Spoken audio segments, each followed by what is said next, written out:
across the globe. TEG has been to the fore in the fight against COVID-19 with our customers and partners. A local business employing local people. Visit teg.com/careers to learn more.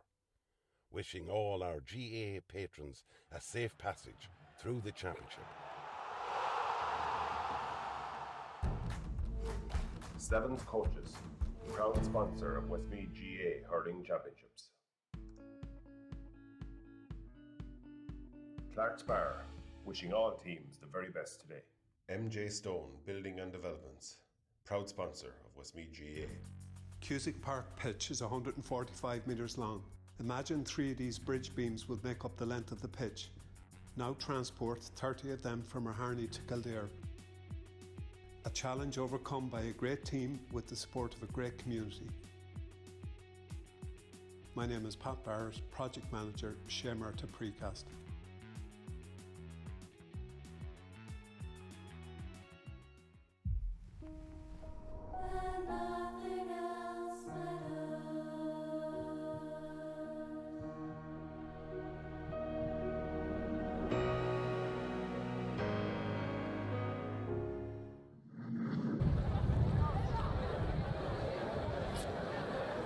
Yeah, welcome back to TEG Cusack Park. We're also joined now I suppose for vertical purposes for myself to join me. Paul, I don't have a little bit between the Twin Towers, but it's the build-up now to the Intermediate Football Championship final. Welcome, Paul.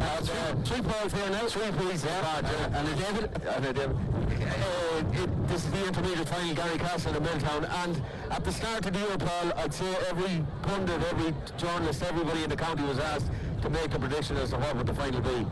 I think 90% of them would have gone for this one because this has the promise of being an absolute cracker. Yeah, absolutely. It's a lovely mix, you know, when you look at where the clubs are coming from. You've Garrycastle coming from a big town there at Loan, lots of tradition, so many senior titles behind them, and a great history, great tradition, and great experience, and Westmeath quality players there on the field. And then you look back at Milltown, you know, a small rural club, knocking the door, trying to make the breakthrough to intermediate, playing in the first intermediate final. And you know, but lots of quality in their attack too, and it's a lovely contrast where the two teams are coming from. Probably typical the GAA, seeing them meeting here in the intermediate final, women trying to make the step to senior football, Garrycastle trying to go back up at the first attempt, and Milltown trying to get up there. Yeah, really looking forward to it, Paul. Yeah, and Davy, you would have seen both of these clubs all for the last number of years, but Garrycastle, I suppose, on a downer from last year after being relegated, but they've regrouped, you know, they've circled the wagons almost, and you know, they become very insular in what they're doing, and there's an absolute defiance about them this year. Right? There is, but you're about circling the wagons, and we have the management team, you know, the calibre, like we all know what them lads have done on the football field for Garrycastle, Westmeath as well. You know, really, they got the call and they came in, and they've really settled things in the club in there, I would say. Probably think themselves unlucky to be back down intermediate level, but you know, they're going the right way about getting back up. Yeah, look at the old saying, I remember in the Premiership, you're too good to go down. You're never too good to go down. Anyway, it can happen to anybody. It happened to Garrycastle last year, Paul, but again, we're looking at the opposite scenario then from a Milltown point of view. You know, have been fluctuating between intermediate and junior for a long number of years, and all of a sudden now there's a little bit of momentum behind them. That the group team that they play with, Millmore Gales, has given that club, and Ballymore even for that matter, it has given them a huge momentum and has brought on a lot of players that we're going to see here today. A very young squad. Yeah, no, very, very, very young squad, and like, you know, the couple of times I've seen them during the course of the year, I'm going, wow, they actually are very young, but they're physically well developed as well. So like, you're kind of looking at the pen pictures, looking at their ages and going, they're pretty young, but actually looking at them up close and seeing them warming up there, they're a big team. They've been developing over a number of years, and like, intermediate is such a hard championship to win that you kind of need to kind of stabilise yourself in it and then kind of push on, and like, it's testament to the energy of those young lads that they're pushing on, because it can be very hard to sustain that over a number of years. Yeah, as Paul says, from a very rural area where the pick may not be the best, but they seem to get the best out of what they have. Oh no, without a shadow. And it's religion out there. Like we know what it's like with the ladies club out there. It's you know, if as soon as you're born, there's a ball in your hand and that's it. Yeah, no, I mean it's almost like a little island when you cross off the road there, Gunnings, and head down there, and I never went past Gunnings. I don't know. Well, we're all aware of that. I never went past Gunnings. No. You know, it's you know, be a few points for mentioning them, by the way. when you go back down there, like, you know, and even if you're at a game, it's like there's people coming from everywhere to watch it, and it's the soul of the community down there. Is, yeah. You know, they've got a marvellous community centre there, and everything is kind of built around that, with there and the school and the church across the road, and it's just a beautiful part of the world, and see them so passionate about their own area, and have all these young lads driving the club on. Like, for a lot of small rural clubs, it's older fellas trying to drag through one or two small lads. In Milltown's case, it's a whole cluster of young lads coming through who are just kind of driving that energy into the club. And it is that contrast, Paul, I don't know, between, we'll say, the experience of Garrycastle, who many of these lads have played in county senior football, have won county senior football finals, and we know what they've contributed at inter-county level, as Davey said, Alex and Jimmy Dolan and these lads, you know, outrageous players for so many years, and have a pocket load of medals in them, and you're going from that experience, we'll say, to the youth of that Milltown team. But at the same time, you and I have watched Milltown, I'd say, probably more than we've watched Garrycastle over the last year, and the development that they have, like, all through their team, you know, you'll find it very hard. And these teams drew when they met in the championship as well. There wasn't a whole lot between them. And Garrycastle, you know, coming in as many people's favourites here today, but they're under no illusions of the battle that's in front of them. Absolutely, they're under no illusions, Paul.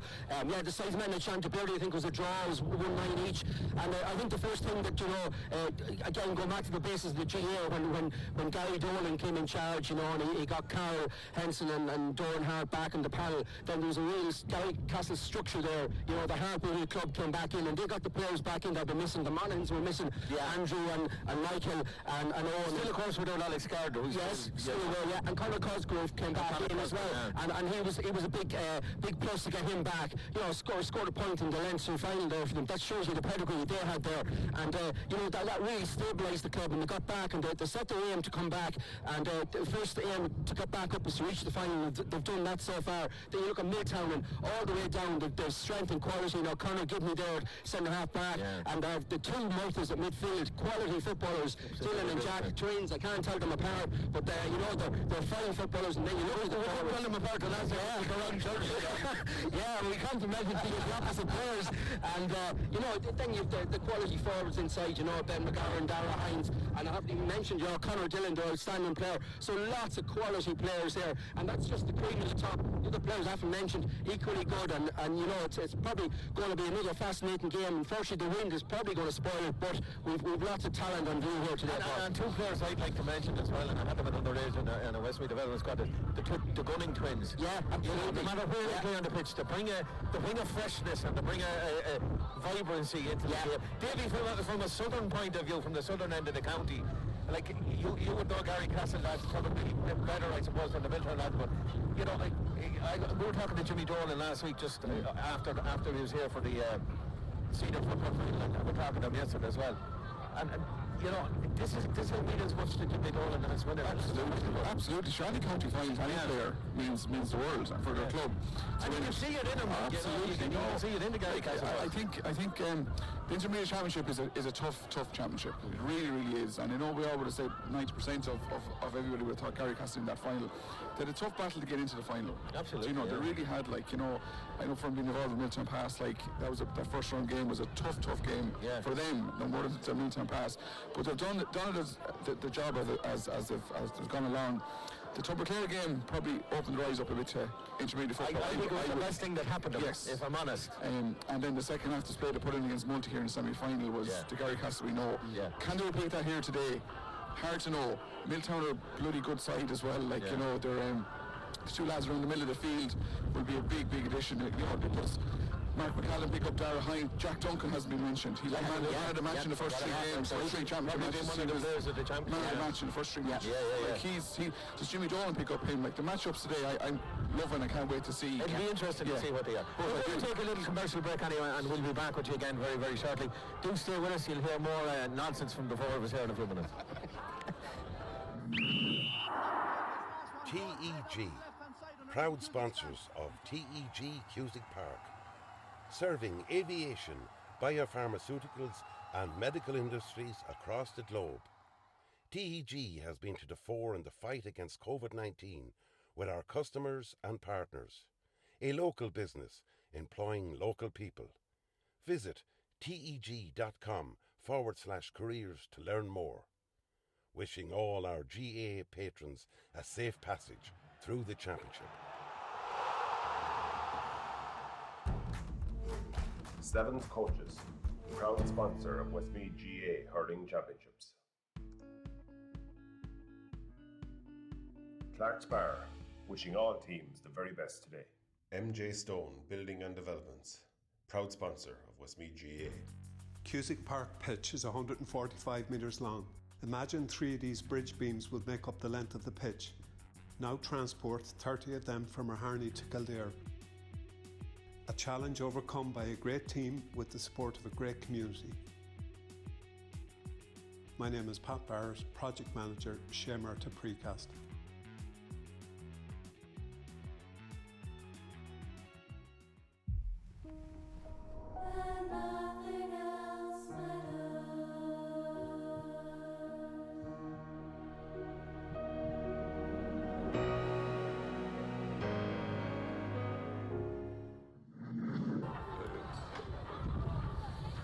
Welcome back to our pre-match coverage here, and Paul, we've just been notified that there's one change on either side. It's just Ben Dunnigan doesn't start, and Keane McCarthy, which is a kind of we're kind of straight in it. Is he in for his physicality maybe, or his size at the centre of the field, maybe against the Twin Towers of the two Murtagh lads at the centre of the field?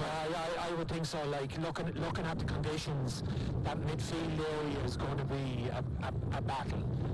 Having the physicality of him to kind of combat or counteract two lads in the middle of the field from Milltown is going to be a crucial aspect of it, because they're both full of running, they're big physical lads, they're going to carry the ball probably a lot, and kind of working through the lines, and having a guy like him in the middle of the field for his physicality and his work rate and his ability to get around is clearly the thinking there from that perspective. I think the one, we were talking about Jimmy Dolan just before we went for advertisements and that, like, I was finding it interesting, like in one of the games he ended up playing full forward and was really, really effective. How do you play Jimmy Dolan today? Do you play him in the back line where he brings his experience, his energy, his ability to carry the ball through the lines?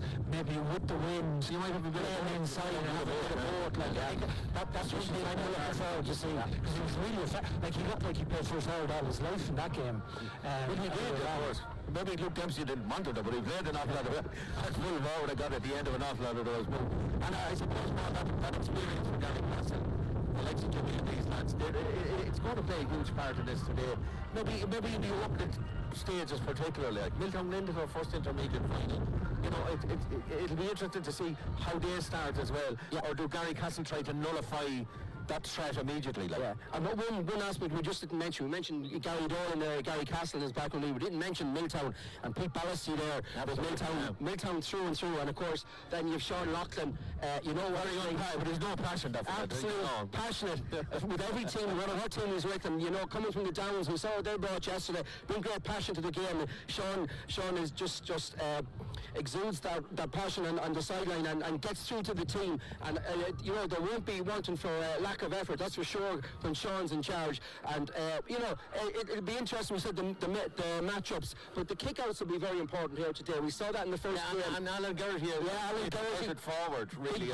Yeah, and Sean Brown. So big day for them, because either kickouts they're going to go long, then the ball's swirling in the wind. They're going to go short. They have to meet the man. If they go short, they can be intercepted. You're in trouble. So you know, it's important for the kickouts are going to be vital here today, Paul. And Davey, something we were talking about in between the broadcasts there. benches could play a huge role here today. Big time. If you were talking about benches, you'd have to fancy that Garrycastle bench as opposed to Milltown. With no disrespect to the lads that are on it. I agree with you, Paul. Garrycastle bench is stacked. In fairness, like John Gaffney, after getting a horrific injury there earlier on in the year, he's back, come on in semi-final. Like what a servant to Garrycastle. You know, you have James Sheridan well, has been playing in every game. A day like today, big long high ball in around the square. You saw in the junior game, the big high ball in for Joseph's first goal. Marcelo got a hand to it. Something very similar today. Then you'd like Killian Redmond and you Jamie Carroll, two really good young. Yeah, we've seen them a couple of times. Yeah. I'm very impressed with them. Another player of Garrycastle, maybe not as well known as we say a lot of it. Jason Nugent has been exceptional for Garrycastle. Jason's a great player and has been a great player for a number of years for Garrycastle, but in particular this year he really seems to have got committed, got stuck into it and really has been brilliant. He's probably the difference is, Dave, he's probably the go-to player now. As to heretofore, he was, a periphery figure with the style of forward. With the calibre of forwards in the past as well, but now he's really stood up, pushing the light for him as well. But no, I would agree that the bench, how it goes today will be used obviously, but I just think the Garrycastle bench, if it's a tight game and they want to freshen things up, could get them over the line. I'm going to ask you for your prediction now. I got the first one wrong. Whoever's watching, whatever David says, have your mortgage on the other team. I don't want to come back next year. But I would have tipped Milltown early days, and the more I'm looking at the programme and the more I'm looking at what Garrycastle have, I do think Garrycastle will edge it, but if Milltown are in with a chance at all with the forwards Milltown have, they could be in with a chance, but we're going Garrycastle. Hold on. Yeah, look, gave me an opinion already on up for the game there recently, and I went with Garrycastle, just giving them an edge. But I've met people in recent days who are sneakily fancying that Milltown could do it today. Again, conditions going to play a big part, but I'm just going to stick with Garrycastle. I think they'll just edge it. 2-2, Herney. Yeah, I mean, my head would say Garrycastle because I think they just have, they have a game plan and weather conditions don't impact on it. Whether it's sunny, whether it's wet, whether it's windy, they play a particular way and they're very, very effective at it. So I think they'll handle the weather conditions very, very well. On the other hand, I just think there's something about Milltown this year. They just have a little bit of energy about them. They have a lot of youth. If those guys can handle the occasion, I think they just might get a little bit of momentum. And for the hell of just being a little bit different in this otherwise I roll Milltown. Well, I might get a point in gunning sometime. Mickey, well, you do well together because we'd have to open his pockets for that one. But I said at the start of the season, if somebody had given me £100 at the start of the season as a free bet, I would have had it on Garrycastle. But at the same time, I've always had an affinity. My father played with Milltown, and I just feel there's a small bit of momentum behind him. I'm not going to say who will win it, or because I would absolutely put the case in there. It's a game that's won at a cost. I hope it's a game that's won by a bit of brilliance, a bit of skill, rather than if it's played by something, particularly in the communities. So we saw the last game there, I thought Darren McCormick's goal was a great finish. It was worthy winning any match, and it was probably the difference just between the two at the end. And again, who's going to pop up with that bit of magic today? There's so many options out there, it's hard to look past the influence of James Dolan is probably good to have in his experience. He's going to be vital for Garrycastle. Well, I hope he's a better player than he is a commentator anyway. Ray Garrett said that yesterday. Jimmy, of course, has joined us on commentary from last little while. We're going to go up now to Shane Donoghue in the Crow's Nest. Shane might be a little bit sick after yesterday, but he's already, I reckon he's just about fit to be commentating today. Not fully fit, but he had his 3K run this morning. He told me himself and Alan Mangan had a run around the park in Milltown Pass. And if you believe that, you'll believe absolutely anything. So it's up to the two boys in commentary. We'll be back with you again at half time for a few more analysis. Thank you very much, and we'll see you again. TEG, proud sponsors of TEG Cusack Park, serving aviation, biopharmaceuticals and medical industries across the globe. TEG has been to the fore in the fight against COVID-19 with our customers and partners. A local business employing local people. Visit teg.com garrycastle.ie/careers to learn more. Wishing all our GAA patrons a safe passage through the championship. Sevens Coaches, proud sponsor of Westmeath GAA Hurling Championships. Clark's Bar, wishing all teams the very best today. MJ Stone Building and Developments, proud sponsor of Westmeath GAA. Cusack Park pitch is 145 metres long. Imagine 3 of these bridge beams would make up the length of the pitch. Now transport 30 of them from Harney to Kildare. A challenge overcome by a great team with the support of a great community. My name is Pat Barrett, Project Manager, Shay, Murtagh, Precast.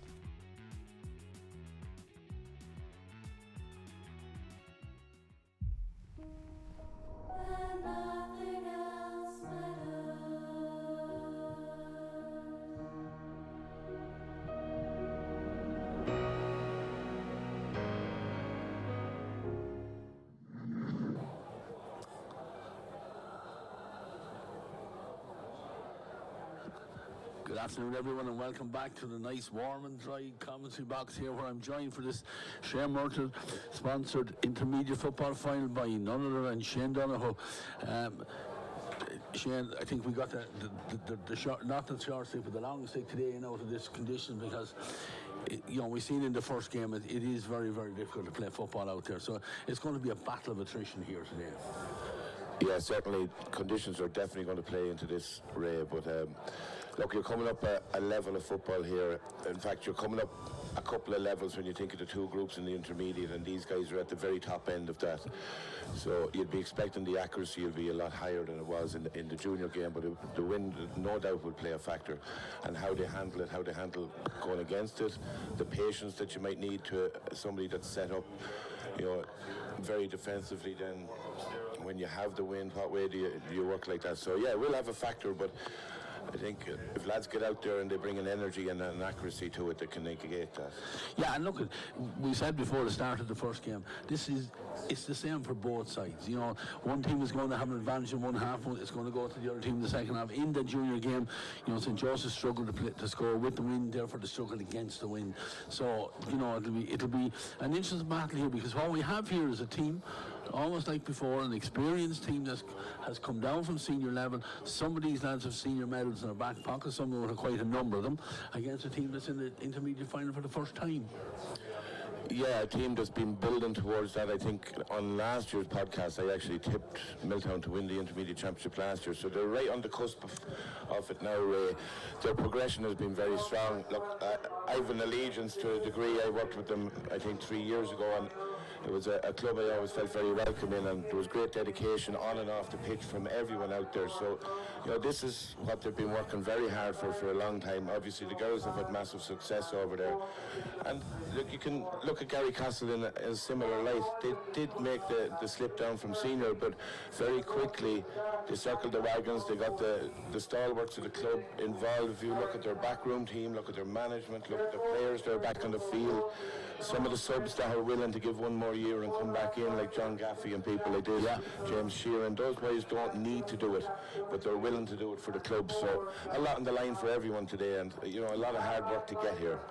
Yeah, and it's not we've spoken numerous times in podcasts and commentaries, myself and yourself, Shane, even about the quality of the intermediate football, and you could be in a final this year, you could lose it, but you have no guarantee of getting back the next year. So for Milltown here today, it's not right to say you're going to lose one to win one, because they mightn't get back in one again for a number of years, or Garrycastle for that matter either.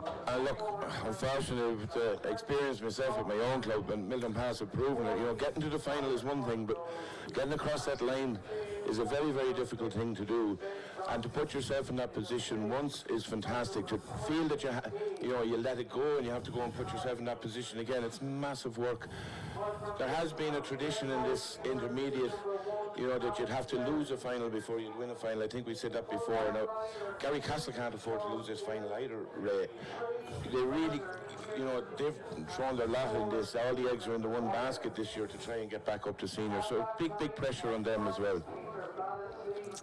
Yeah, and like you say, there's lads, you know, have maybe just said for one more year we'll stay involved, keep driving. You know, they're in transition. They know that themselves. Like they fell through the trapdoor last year, and you know they said maybe one more year, and try and get back up. And you know, they probably haven't even considered the option of not winning it this year. Well, the mindset has to be that way, of course. The mindset, you set out your targets at the beginning of the year, and they're realistic targets, and they're achievable when everybody pulls together. So, of course, they're not thinking of the consequences. I wouldn't think either team. Perhaps the Milltown lads, you know, a very new experience. That's where Garrycastle had an advantage here. I think 5 years ago they won a county senior title, 2019, something like that. It's not that long ago. They're really used to playing football in here at this time of year, these type of conditions. Their season can be timed to be here at this time of the year. All of those routines are very familiar, where I'd imagine that there's a lot of nerves and excitement and on and off the pitch out in Milltown. You know, they're fanatical over there, and that can get into people's heads. And a young side, maybe they play off the cuff and it doesn't affect them, but I'm sure that not everybody had a sound night's sleep last night, or indeed the last couple of nights. Yeah, and like there's a big support in here, probably a bigger support in here from Milltown than there is from Garrycastle. So, you know, that all brings to the occasion and stuff like that. And, you know, you just maybe worry sometimes how young lads react to being in their first county final. But look, at experience will count, but at the same time, they'll have to do the hard work, because this is going to be a day for grafting and working hard. When you're playing against that breeze, you're going to have to work like a dog from 15 back, not to allow any chances to happen, you know, for both sides. But, you know, I'm sure Garrycastle and the lads that's over there will know that, as will, you know, Pete Ballasty and Sean Loughlin down the other end here for Milltown. Yeah, and look, all the work is done technically and tactically at this stage, you know, and the conditioning is done. This is all about clarity of mind now. You know, take the conditions into consideration, but make sure you execute. Make sure you're focused for the hour and 15 minutes, whatever it'll take to get through this game. And not to let the mind wander of what the prize is and things. And there are things that the Milltown lads haven't had to deal with a whole lot. Yes, they've a couple of junior medals within that panel. There's some of the older guys, the Frank McLaughlin's, Paul Mahans, and they'll help them through this kind of journey. Maybe some of the younger lads have a junior medal from a few years ago, but being in here on the big final day is a little bit alien to them, and I think that's where the Garrycastle guys, I'll say it again, they'll have dealt with those nerves, those thoughts, those, you know, distractions in the past, and they just might be a little bit clearer in their mind out there for as the game is settling down. Shane, who do we look forward to seeing here today? Oh, there's plenty. Obviously, we look at our own James Dolan, our county footballer, the McCallums, Jack Donoghue, I think, has been one of the best full-backs in the county for a long time. With the Monaghan's, Owen and Andrew, Jason Nugent, the speed of him. So that's going down through the Garrycastle. But on the Milltown side, there's some, look, the two Murtagh boys in the middle of the field have developed into fine footballers. And I know that our new county manager is in here at the moment, and he'll be really keeping an eye on them. They're big athletic men. The new rule sets that might be coming in will really suit them in the middle of the field. So keep an eye on them, particularly for their high field. And behind them we have Conor Gibney. He's just a rock of a man that plays at centre back, has a very strong rugby background. I think he plays up in Trinity College, and he kind of balances that right behind them. You don't come down the middle of Conor Gibney too easily. A couple of young lads like Peter Ballasty and obviously Jack Duncan, people in the county very aware of Jack Duncan. But you have the accuracy of Ben McGurn, I think the silky skills of Dara Hines. So there's so much to see here. There's a lot of quality out here. Right, and with that, we'll take the cue for our viewers at home to give you the two lineouts, and see the Milltown team on the screen there, and their lineout as what was on the screen with their goalkeeper Alan Geraghty. The full back line is Sean Dillon at 2, Barry King, the full back at 3, and Diarmuid Maguire at 4. The half-back line, Peter Ballasty is at 5, Conor Gibney at 6, and Conor Dillon at 7. Middle of the field, 2 Murtaghs, Jack wears 8 and Dillon wears 9.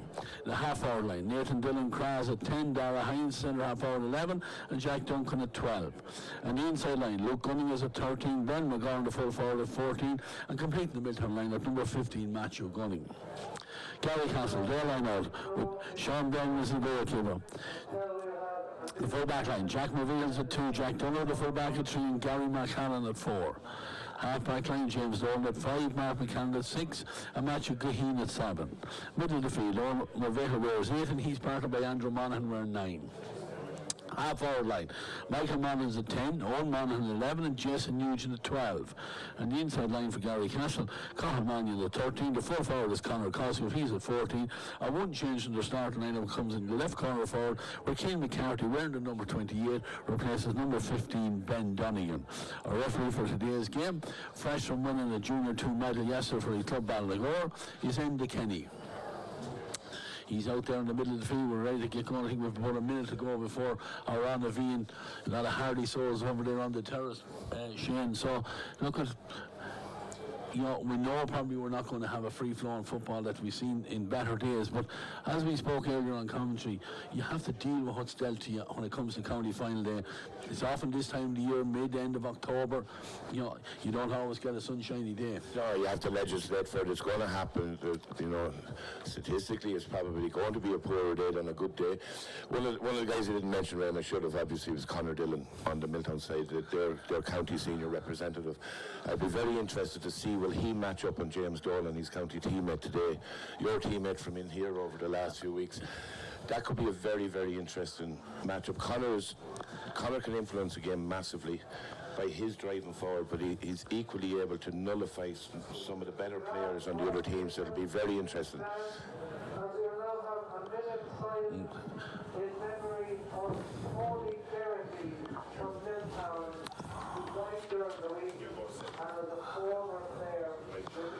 There is going to be a minute's silence before we start for memory of the late Tony Garrity, who passed during the week. He's a former Milltown player.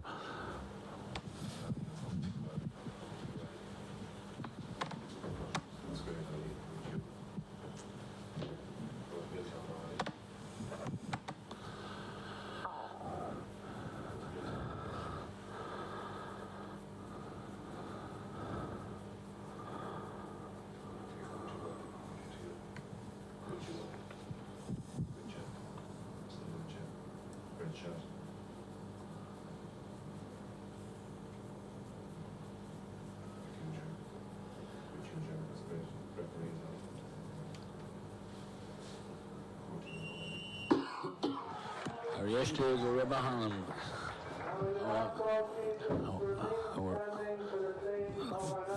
Last of the formalities of national anthem around the Veen.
The waiting is over for both these sides as we see the mentors from Milltown just taking over the cones back here this side of the pitch. The players and the subs having their final words to each other. Down on our right hand side and over on our left hand side is the Garrycastle men. You know, the referee is Enda Kenny over there. We hope Enda didn't celebrate too much with his side winning the Junior 2 final, but Enda will be professional enough to know that he had this game on today, and it's a great honour for him, you know, that intermediate, the second tier. And looking at it, I see Sean Brennan, the Garrycastle goalkeeper, is heading down to the goal on the right, Shane, so that tells me Garrycastle are going to go against the breeze. What would you have a preference if it was you today? Yeah, I tried to think about it. I think, look, yeah, I think from a Garrycastle perspective, if they won the toss and chose to go against the wind, I can understand the logic. It's going to take a few minutes for this Milltown team to settle into a county final. A few minutes of advantage. There's no chance of this wind dying down. You know, another day you'll be thinking we'll use the wind, but there's no chance of it dying down.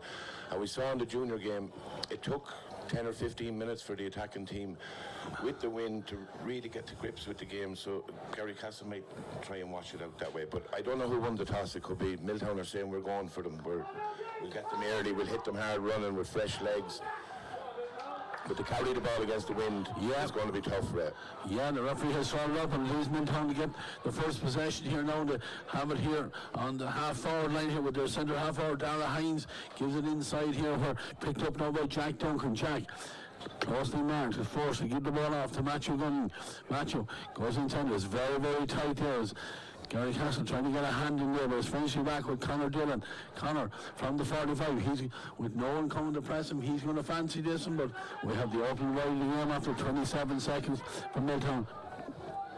I have to say, Shane, in the first half, the breeze does look like it's going across the field, but there was a lot of wides hit on this near post down on the goal on our right-hand side. So I think it might be swearing. Sean Brennan has some of the same problem as the goalkeepers in the first game, ball blown off the tee. Yeah, look, it's very, very strong, Ray, but I think, okay, Conor Dillon's accurate and he can kick from that distance, but I think that Milltown should be looking to have a target man inside. Ben McGurn staying much deeper. They actually all came out past the 45-yard line. There was nearly no option only to take the shot, so they need to try and keep their structure in their forwards, especially with the advantage of the breeze that you might have played into that space. Yeah, they've gone short with the kick out and the winner free, and the work here was very, very tight. And back now with Gary McCannon, experienced left cornerback as he goes across the pitches. Player in space over on the far side. Jack Mulvihill is that man. Jack carries it forward, looking for a teammate to come towards him, and Andrew Monaghan makes himself available. More experienced player steps in, allows the cornerback if he wants to drop back in, but he's staying out, and Monaghan just holds the ball again in no hurry and pops it off to Michael Monaghan. Michael with the right foot across to the far side where Jack Mulvihill had remained out there with no one just shutting him down. He has the possession here now. Garrycastle using all their experience, early doors, just trying to take this thing out of it. They have the possession here now with Cathal Mannion. Call is about to be closed down there by Dermot Maguire, but Jason Nugent. Jason pops it off and he's gone on the run down the line again. Doesn't get the pass here because Garrycastle are holding it tight, keeping that possession here, not prepared to take any risk or any gamble as Gary McCannon comes out to it again. He has Keane McCarthy here close to the side and he wants to use him. Instead he just keeps going into the centre himself, and the ball is taken from him there by their centre half back. That's Mark McCallum. Mark gets away from his opponent, still carries it forward. Owen Monaghan is trying to make himself available for him, but isolated a little bit there, and Milltown turn it over and they win a free. Deal with that first bit of possession for Garrycastle. Conor Gibney takes the free and has it fired over to the far side where Matthew Gunning gets a chance now to move it on down as far as Conor Dillon. Through the hands, Pete Ballesty is onto it now. In fact, it's the full back there, Bernard Kieran, that's out in the middle of the field, coming forward now. Ball with Dara Hines. Hines with 3 or 4 red jerseys around him, does well to get it away. And this time they go route one. It's dropping in. The goalkeeper has got to keep his eye on it, as has the umpire. There's that one came in there, but luckily for Sean Brennan, that one was just to the right of the post and wide. But you can see the difficulty there. As that one was coming in the breeze, and it's probably moving all over the place there. And luckily for Sean Brennan, it went outside the post. Yeah, he looked to get caught a little bit on the braid, just drifted wide of the right post. But you know, was it a necessary shot from Jack Murtagh? I'm not sure. But Jack has been very, very good all year, and he's nailed a few scores in most of his games. But just that struggle that Garrycastle have to get the ball up the field, and obviously very patient on the way up the last time, but they managed to trap McCallum on the wing, and Conor Gibney got a good turnover. They'll be very pleased to do that. Yeah, they have nice possession. It just worked out nicely for Jimmy Dolan. His first touch of the ball gives it over there now to one man, and he's carrying it forward. He looks up, pops a little low ball in, right in front under the feet of Conor Cosgrove. Cosgrove forced to go wide, has James Dolan in support. Holds that possession. Garrycastle working it back out where Andrew Monaghan has it, and Andrew with the left foot sees that Gary McCannon has come forward in a little bit of space. Time to let the ball hop, no pressure on him as he comes forward, takes the tackle, then trying to get by his opponent and pops it off to Michael Monaghan. Michael inside where Keane McCarthy gets a touch here now, and he gives it on out to Matthew Gaheen. Matthew carrying it into the breeze here, just lays it off and continues on the run here and takes the return pass. Little ball inside, nice hands here by the Garrycastle, but again too far out to take a shot on, so they hold the possession. Andrew Monaghan just lays it off again. As far as Michael Monaghan, he's carrying it forward. Again, quite content just to take the sting out of this. Plays it back as far as Gary McCannon. Gary soaring inside. Keane McCarthy is there making his first start as such. For Garrycastle, the ball is given inside, and Cathal Mannion has it. Mannion to Goheen now. Goheen has the short ball on to Andrew Monaghan. What's over there? A throw ball. Good call there by Andy Kenny. But you can see what Garrycastle are trying to do. Sean trying to play it short into that breeze. Yeah, and they're doing it well, Ray, really. You know, that's a lot of time that Milltown haven't had their hands on the ball, and they're after kicking it away now again straight away. Garrycastle, what they're being good, they're accurate at what they're doing. Yeah, Conor Gibney has managed to turn them over twice when he sees a chance to get a body on a guy, but they're very accurate in their little pop passes and their handling, and that's paying dividends for them at the moment. Yeah, and they're on the move again, you know, Cathal Mannion, and Mannion goes to ground there, tackle, goes to ground there. I think it was fouled there by Diarmuid Maguire, but gives the free for Garrycastle's with Matthew Goheen as well. I'm back now again with Andrew Monaghan. Andrew just soaring it, looking around, sees anything available, no one coming. So he just holds it, gives it off here now to Keane McCarthy. McCarthy gives it back inside again. And it's picked up here by Matthew Goheen. Matthew ball skids off the ground, moves it off quickly, back inside now to Andrew Monaghan. Andrew waits for Mark McCannon to come forward into space, burst forward, pops it on here now where Jimmy Doran is about to be tackled there. Jimmy goes to ground there. Nice play there. He's been picked up, it looks like, by Sean Dillon there. But yeah, that's an interesting matchup, Ray. Sean's a very young man, just out of minor football, really. Obviously playing against one of the most seasoned players who recently retired from county football. It's a risky matchup in some senses because, you know, Jimmy's very, very cute when he gets the ball in his hand. He bought that free very easily. It sucked him into making that foul. But look, if there's any place to learn, you learn quick in a county final. Absolutely. Wind gusts up again here now as this free is going to be hit in with the right foot there by Michael Monaghan, and he manages to get it over the bar. I think the breeze was probably at its strongest there as he was about to kick that one, but you know, good score into the breeze. 7 minutes gone. Garrycastle with the opening score. Yeah, an excellent kick into that wind. We've seen on calmer days over the last couple of weekends, similar frees being missed, Ray. A super thump, and it just got over the crossbar. And things are going to Garrycastle's plan at the moment. Milltown need to keep the ball in their hands a little bit longer, just to feel like they're controlling some element of the game. They don't have to kick it away first time all the time. Yep, they have worked this kick out short. Bernard Kieran has it now on the Garrycastle 65. He was tackled there, almost dispossessed, but did well to hold on to it now. And Conor Dillon has the ball as he's facing back towards his own post, but he picks it up and throws it off straight away to Conor Gibney. And Milltown coming forward again, keeping it short. Gibney is involved again. Lays it off now and they try to come down along that side and on the far side of the pitch. Ball given in towards Ben McGorn. McGorn comes back out on the right foot. He kicks it high. It's hanging. It hits the ground. Anything can happen now because it's won by Milltown. Goes to ground and we have a penalty. You'd see the problems are caused there with just, you know, it was a high ball. Ben McGorn, I'm sure, was going for the pint, but it caught in the air. It was allowed to bounce, and then it created all kinds of problems there. It was a poor strike by Ben, who's normally a very, very good kicker of the ball, but Jack Duncan reacted quickest to the bouncing ball. Managed to get in his hands. A fine footballer, Jack, on the county under-20s this year. A lot of potential, and Enda got it right. It's a penalty. Yeah, Darragh Hines going to take it. He's already put the ball in the spot, and coming forward, right foot. Oh, he gets it into the net. Sean Brennan went to right here, almost through his hands, and we've seen how difficult it was to score penalties yesterday, and that time the centre half forward makes no mistake. We're almost 9 minutes gone in this opening half. A point for Garrycastle, a goal for Milltown, but that's a score certainly that should settle down the Milltown lads. Yeah, it was something they needed, all right, and you know, Darragh, a great striker of a ball, a renowned soccer player locally as well, so he dispatched it very well. Sean Brennan guessed right, or went the proper way, just couldn't get it with the power that was on it. But Milltown need this, Ray, because it's easily, that wind is easily more than a 2-point win.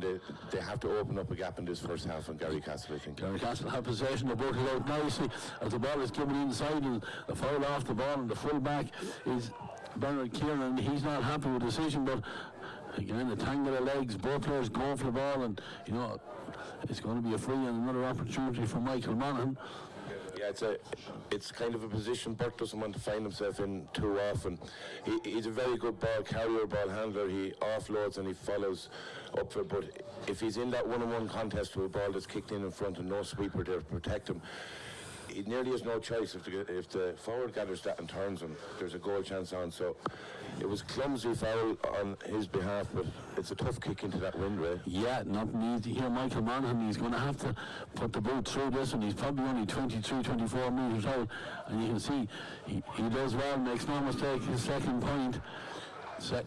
2 for now for Garrycastle, and that goal from Milltown. We're just over 10 minutes gone on the clock. And the wind gets stronger as a piece of paper and bags blown all around the place, but these sides are probably oblivious to it all out there. The goalkeeper, Alan Garrity, this time with the right foot, fires it out, long ball into the half-foul line. It's gathered down there by Dara Hines, who pops it back and then takes the return pass, gives it back inside to his cornerback, to Stearman Maguire, and come across into the centre. There's room now for Sean Dillon to carry it forward. Has a man coming off his shoulder here on the side. It's Nathan Dillon Craft. The ball just bounces and just seemed to carry further and further away from there. And you can see the impact of the breeze now, because it was a good pass. It was nicely in front of his man, but with the conditions, just hit the ground, wind caught, and fires it over and carries it out over the end line. Yeah, that's where the accuracy really counts, Ray. If you're not nailing a lad on the chest with that ball, playing with the wind, it's going to get away from him. Now, again, playing against the wind, that's why Garrycastle are playing so short and so tight. Good turnover now by Jack. Yeah, they do well to turn it over there, because Sean Brennan's kick out got away nicely here on Milltown with Matthew Gunning here, have the possession, and Ben McGorn. Ben looks aroused, goes short in as far as Dara Hines trying to take on Mark McCallum, but McCallum does well to force him back to Sean Dillon. Sean with the left foot, a nice dummy run inside here. It's the wing back there, Peter Barris, but you can see, you know, it looked odds on that Peter had that ball, no problem, because he made a lovely run. He was found by a nice little delicate ball, but it just kept going and going and going, and that's the effect of the breeze even along the ground. Oh, absolutely. And look, the pass was perfect on a normal day, and you're going to play it when you see it. It's just, as soon as the ball hits the ground, it's skidding away. It's getting a little greasier out there. There's a spot of rain falling, and that's going to exaggerate that even further. Yeah, Milltown's trying to get an extra ball down there behind that goals. They're playing with the breeze. Sean Brennan has done very well again with this kick out. Finds Gary McCallum, who again uses his experience to get into a little bit of space. Ernest now here in the middle with Andrew Monaghan, and Andrew forced to go back there, but the fullback Jack Donoghue does well to grab it and step away from an opponent there, and they put it nicely through the hands, and Donoghue is carried out to the middle of the field, and he's just my work done and going back, because Mark McCallum has come forward now, and that man Jimmy Dolan, he's carrying the forward. Jinx goes on to his left, takes the shot, and again all the experience in the world there, decided not to go any further and just tipped a nice point to a level of 3. Yeah, well, super score. We'll go back to Sean Brennan, the kick out, obviously it's tough. He's abandoned the tee, kicked it off the ground. Eventually Jack Donoghue carried it, as you said, and McCallum adds the pace, and then again even more pace with Jimmy Dolan, a very tidy finish. They'll be really, really happy with this first 13 minutes, Garrycastle, under the conditions. Yeah, and Alan Garrity, right footer, goes over the far side. Ball goes off the hands there, I think it was, of Dylan Murtagh, but it's Garrycastle that have possession. It's very, very close to the side, and it's a major battle in there.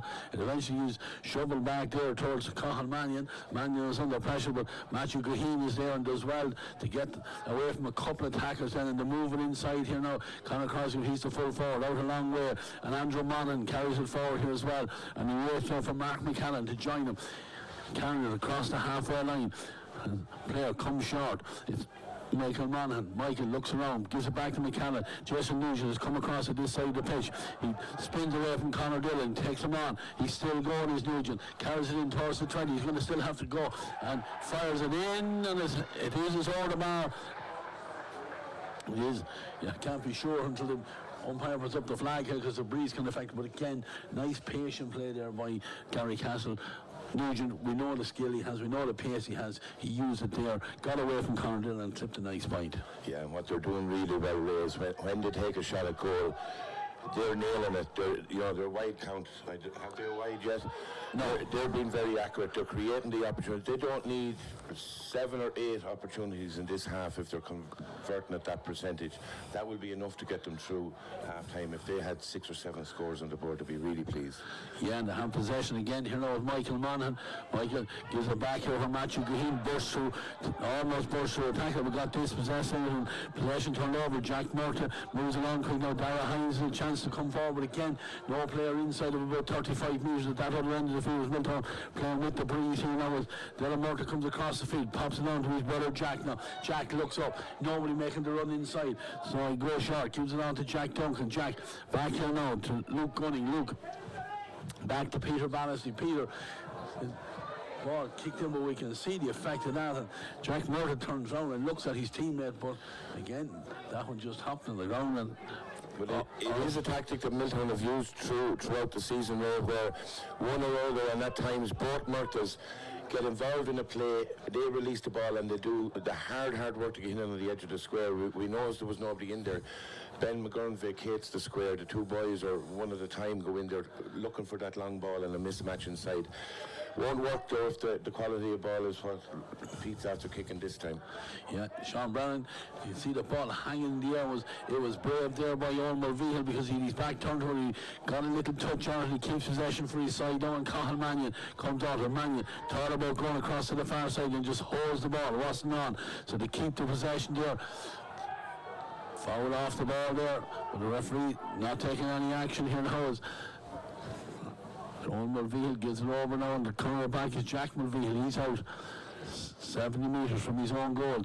But again, you can see the frustration of the Milltown lads. They can't get their hands on the ball. Garrycastle using all their experience here now as Gary McCallan steps forward, pops it off now as far as Michael Monaghan, who gives it inside to Andrew Monaghan.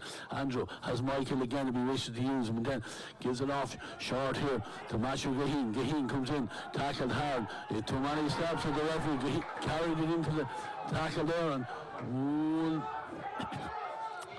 Garrycastle man told to get up. It's going to be a free. It's going to be a free for Ben McGorn. And I think the referee was bringing the ball forward. Ben didn't decide to use him. Instead, he just goes short, gives it here to Nathan Dillon Crown. McGorn takes it on again.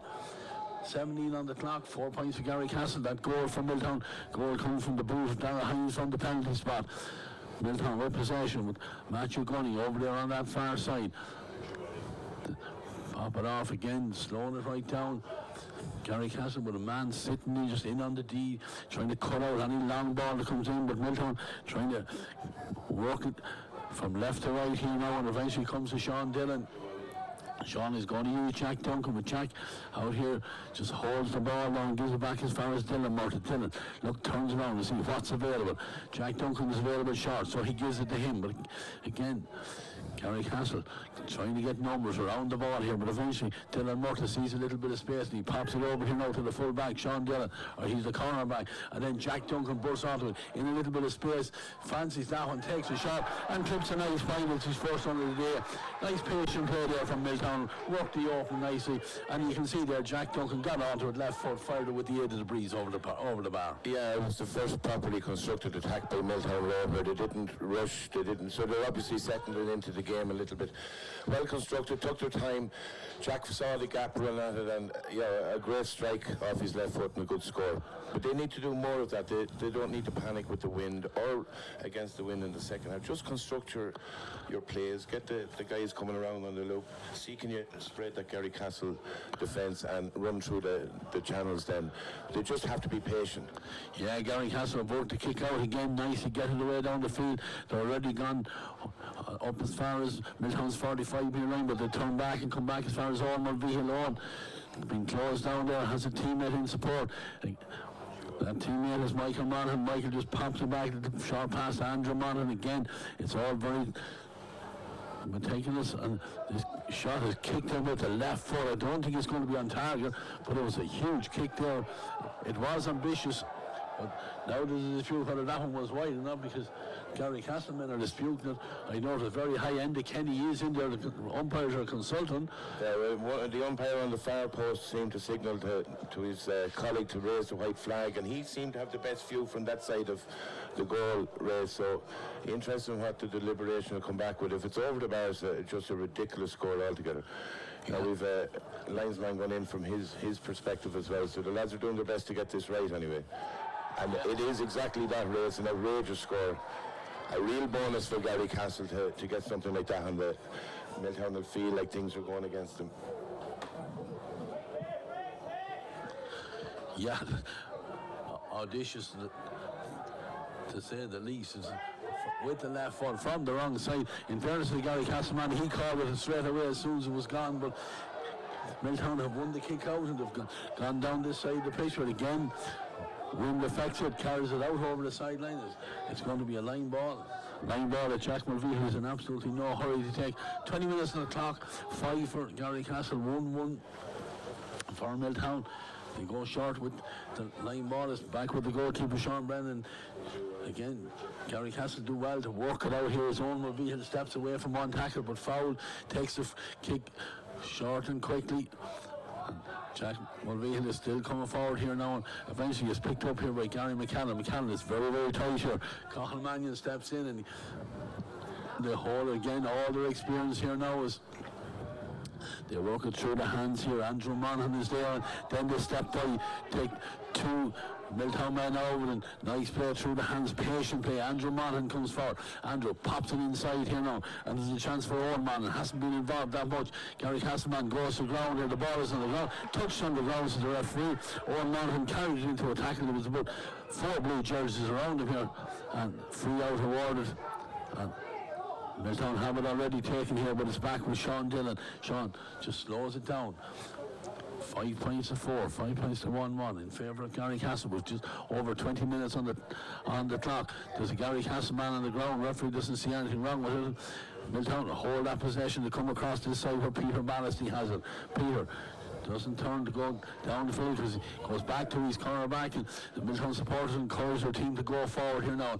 They have a chance here with Luke Gunning over on that far side. He's gone inside Garrycastle's 65-metre line. Matthew Gunning is over there with him, but Luke has it again. Garrycastle shepherding them over towards that side, and he comes back inside where Ben McGorn has it, and he pops it in as far as Dara Hines. Hines thought about taking the shot on, but then has the runner, and then the shot comes in from Jack Murtagh. That's a great kick, and that's the advantage of the breeze there. Jack showed the patience there, backed themselves, fired it over the bar. Yeah, again, that's the second time that they constructed an attack. The rest of the time they're trying to force things too much. They have some nice kickers. They got lads to the positions they needed to. Couple of nice quick passes off the boot. Dara Hines a tidy pass to Jack on the loop, and a fine score. Yeah, and they've worked the kick out short as well there, but his own Mulvey made himself available, and Sean Brennan picked him up straight away, and Garrycastle moved down the field here with menace because Mark McCann has gone into a lot of space. Slips as he tries to come inside. Has the support here from Mulvey again, who popped it on here now as far as Owen Monaghan. Owen looks up. In fact, it's the full forward Conor Cosgrave that's over there. Cosgrave needs a little bit of support here, and he has him back down here in Mark McCann. McCann turns inside, gives it into Andrew Monaghan. Options available to his left, but he decides just to go back to his right hand side, just slow the ball down. Mark McCann with the possession. They come back inside here, and Andrew Monaghan with support coming from Gary McCann, and now there's a chance for Jason Nugent coming forward. Too many steps, says the referee. Jason saw a little bit of space, tried to carry it into it. Too many steps and a free out now, and a chance for Milltown to get on the attack again. What are we, 23.5 minutes on the clock. We're tied at 5 points for Garrycastle, 1-2 for Milltown. As the free is taken short, and they try to work it down the field again to come across to the right hand side here now. We see Keane McCarthy dropping in on front of the D, trying to cut out any long ball that goes in here. And Milltown are holding possession with Ben McGorn back in his own 45. Conor Dillon just drops the shoulder, tries to get Milltown on the move again. It's a bit static in front of him here, so he pops a little ball over the top. James Doran trying to shut Dillon down. Dillon has the possession, lays it off here now, and takes the return pass on Ben McGorn. But all this has happened. Conor Dillon is forced back out to the halfway line, and Milltown probe again, coming forward here now. Peter Batter has practiced the corner for Matthew Gunny, gives it off to Diarmuid Maguire. Maguire knows he's not the man to take the shot on, but they do work it nicely and get it into the hands of Jack Duncan, and he's certainly the right man to take the shot on, makes no mistake. That's his second point, and the patience that time was what was obvious in that attack. It was Garrycastle be a little bit frustrated on their last two attacks. They showed a lot of accuracy, a lot of patience. Now it's high risk what they're doing because it's so short and so tight, and they've just a bit of handling error at the very end has handed those last two scores to Milltown by turning over. Yeah, kick out into the breeze with Harry Cohan had time to get a hand on it. He didn't get two on it, and the ball breaks down, and Milltown have taken it, and Jack Murtagh with his second point here. I think Cathal Mannion didn't realise he was all on his own there. He went up with one hand on it, didn't get possession for his side, and eventually breaks out to Jack Murtagh. Point number 2 for the big number 8. Yeah, it's a real contest now. It's settled in. The nerves are gone out of Milltown. They're getting a little bit more accurate. Big performances from Jack Murtagh and from Jack Duncan so far. They've both registered 2 scores each, and Garrycastle are beginning to struggle with this wind. Yeah, but, from their perspective, they've only about 5 minutes more to have to play at this type of game, and then it all switches up again. Yeah, Matthew Gunning has possession for his side, and they walk it over to the far side where full back is Bernard Kieran coming. Bernard's going to fancy this one with the left foot. Dangerous ball, and Sean Byrne knew there was a man in there and closely in front of him, and he does well to get 2 fists on it and knocks it away from the danger area, and Garrycastle back inside their own 20-metre line, but they're out now because Gary McCann has a little bit of space coming out across the 45, and they're a pure example of the strength of the breeze, and even the ball fired inside and then taken off the ground. But Shane, is, we can't appreciate it here where we are, the viewers maybe at home or wherever you are in the world watching this, but you can see the strength of the breeze there. A short ball, just goes on the breeze and doesn't find its intended target through no fault of anyone's. No, through no fault of anyone. Look, it's there. They have to deal with it. Milltown struggled with it, using it early. They kicked 4 balls out over the end line. Garrycastle are seeming to struggle now because Milltown can smell a little bit of blood by the end of this half, and if they can register 1 or 2 more scores, they'll be very pleased. It's very, very difficult to work it out against it. Like a hand pass, and it hits the floor, is nearly stopping and going backwards. Yeah, but they have got it out here now because Jack Mulville had the possession with Conor Dillon, or Conor Gibney steps in there and he wins the ball back here now. They're on the attack again. Bernard Maguire is coming forward at every opportunity, and over to the far side it goes where Dylan Murtagh just lets it hop over his shoulder, but he's enough time to get back and get it. Now it's with Dara Hines. Is he going to take on the shot? He is indeed. Now it's a dangerous ball because it's in fact the breeze it's gone out over the top of the net there, but the last time we took a shot like that, Shane, it dropped in on the front of the goals and it led to the penalty, but you can see the breeze affecting that one and just takes it out over the top of the net there, and another wine. 27.5 minutes on the clock. 1-4 for Milltown. That's 7. 5 points for Garrycastle. Milltown are down here complaining about the length of time it's taken the goalkeeper to kick it out, but I'm quite sure in the second half it will be no different. I think Sean Brennan knows what he's at there. He'll be able to buy a minute or 2. He'll eventually throw away the tee if he has to. He's able to strike it off the ground. We've seen him taking 45s before. But it's all a little bit of gamesmanship on his part, but it's clever. He has to try and stifle this Milltown momentum that's beginning to build, and look, there's a squally shower of rain coming in here now to make things even more difficult. Yeah, it's a free from the kick out over there on the far side, and Ben McGowan fancy this, and no, he's not, because he's going to take the shot at goal, just decides to keep the possession, kicks it back, and now they carry it forward. Corner back over there is Diarmuid Maguire, but they do walk it down the line here and trying to create an opening here for Luke Gunning. Luke inside does get the shot in. The umpire is looking up at it, but that one has gone across to the right and wide. Wide number 6 from Milltown, so it's not easy even with the breeze shooting into that goal, Shane. Garrycastle with that solitary wide, 2 between them, 28.5 just over on the clock. We'll wait and see what additional time is going to be added. Yeah, and again, Sean Brennan just taking his time, making sure to get that kick away, and it's a good kick out. Yeah, goes by Keane McCarthy there, but Milltown are there with numbers again, and Nathan Dillon Crahasen gives it back inside here now, and Opportunity for Matthew Gunny. Matthew just sells a dummy and takes it on towards the Garrycastle 45. It's back now with Ben McGorn. Ben encouraged to have a shot but doesn't do it. Gives it back now to Conor Gibney. Gibney over here. 1 minute of additional time is the call. Milltown trying to get another opening here just before the half and almost dispossessed on Jack Murtagh, but Jack then fires in the shot. Is the referee going to award a free? Thought there might have been a late tackle there on the big man there as he was getting the shot in. There was pressure on him, but the referee see nothing wrong with it. It's gone out over the end line. 1 minute of additional time. We're heading towards the last 20 seconds of the 30 allocated.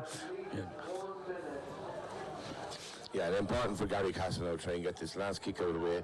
Kill that minute off the clock. If they can manage to get a shooting opportunity, a scoring opportunity at the end of it, fair enough. But they must get this ball into their hands now.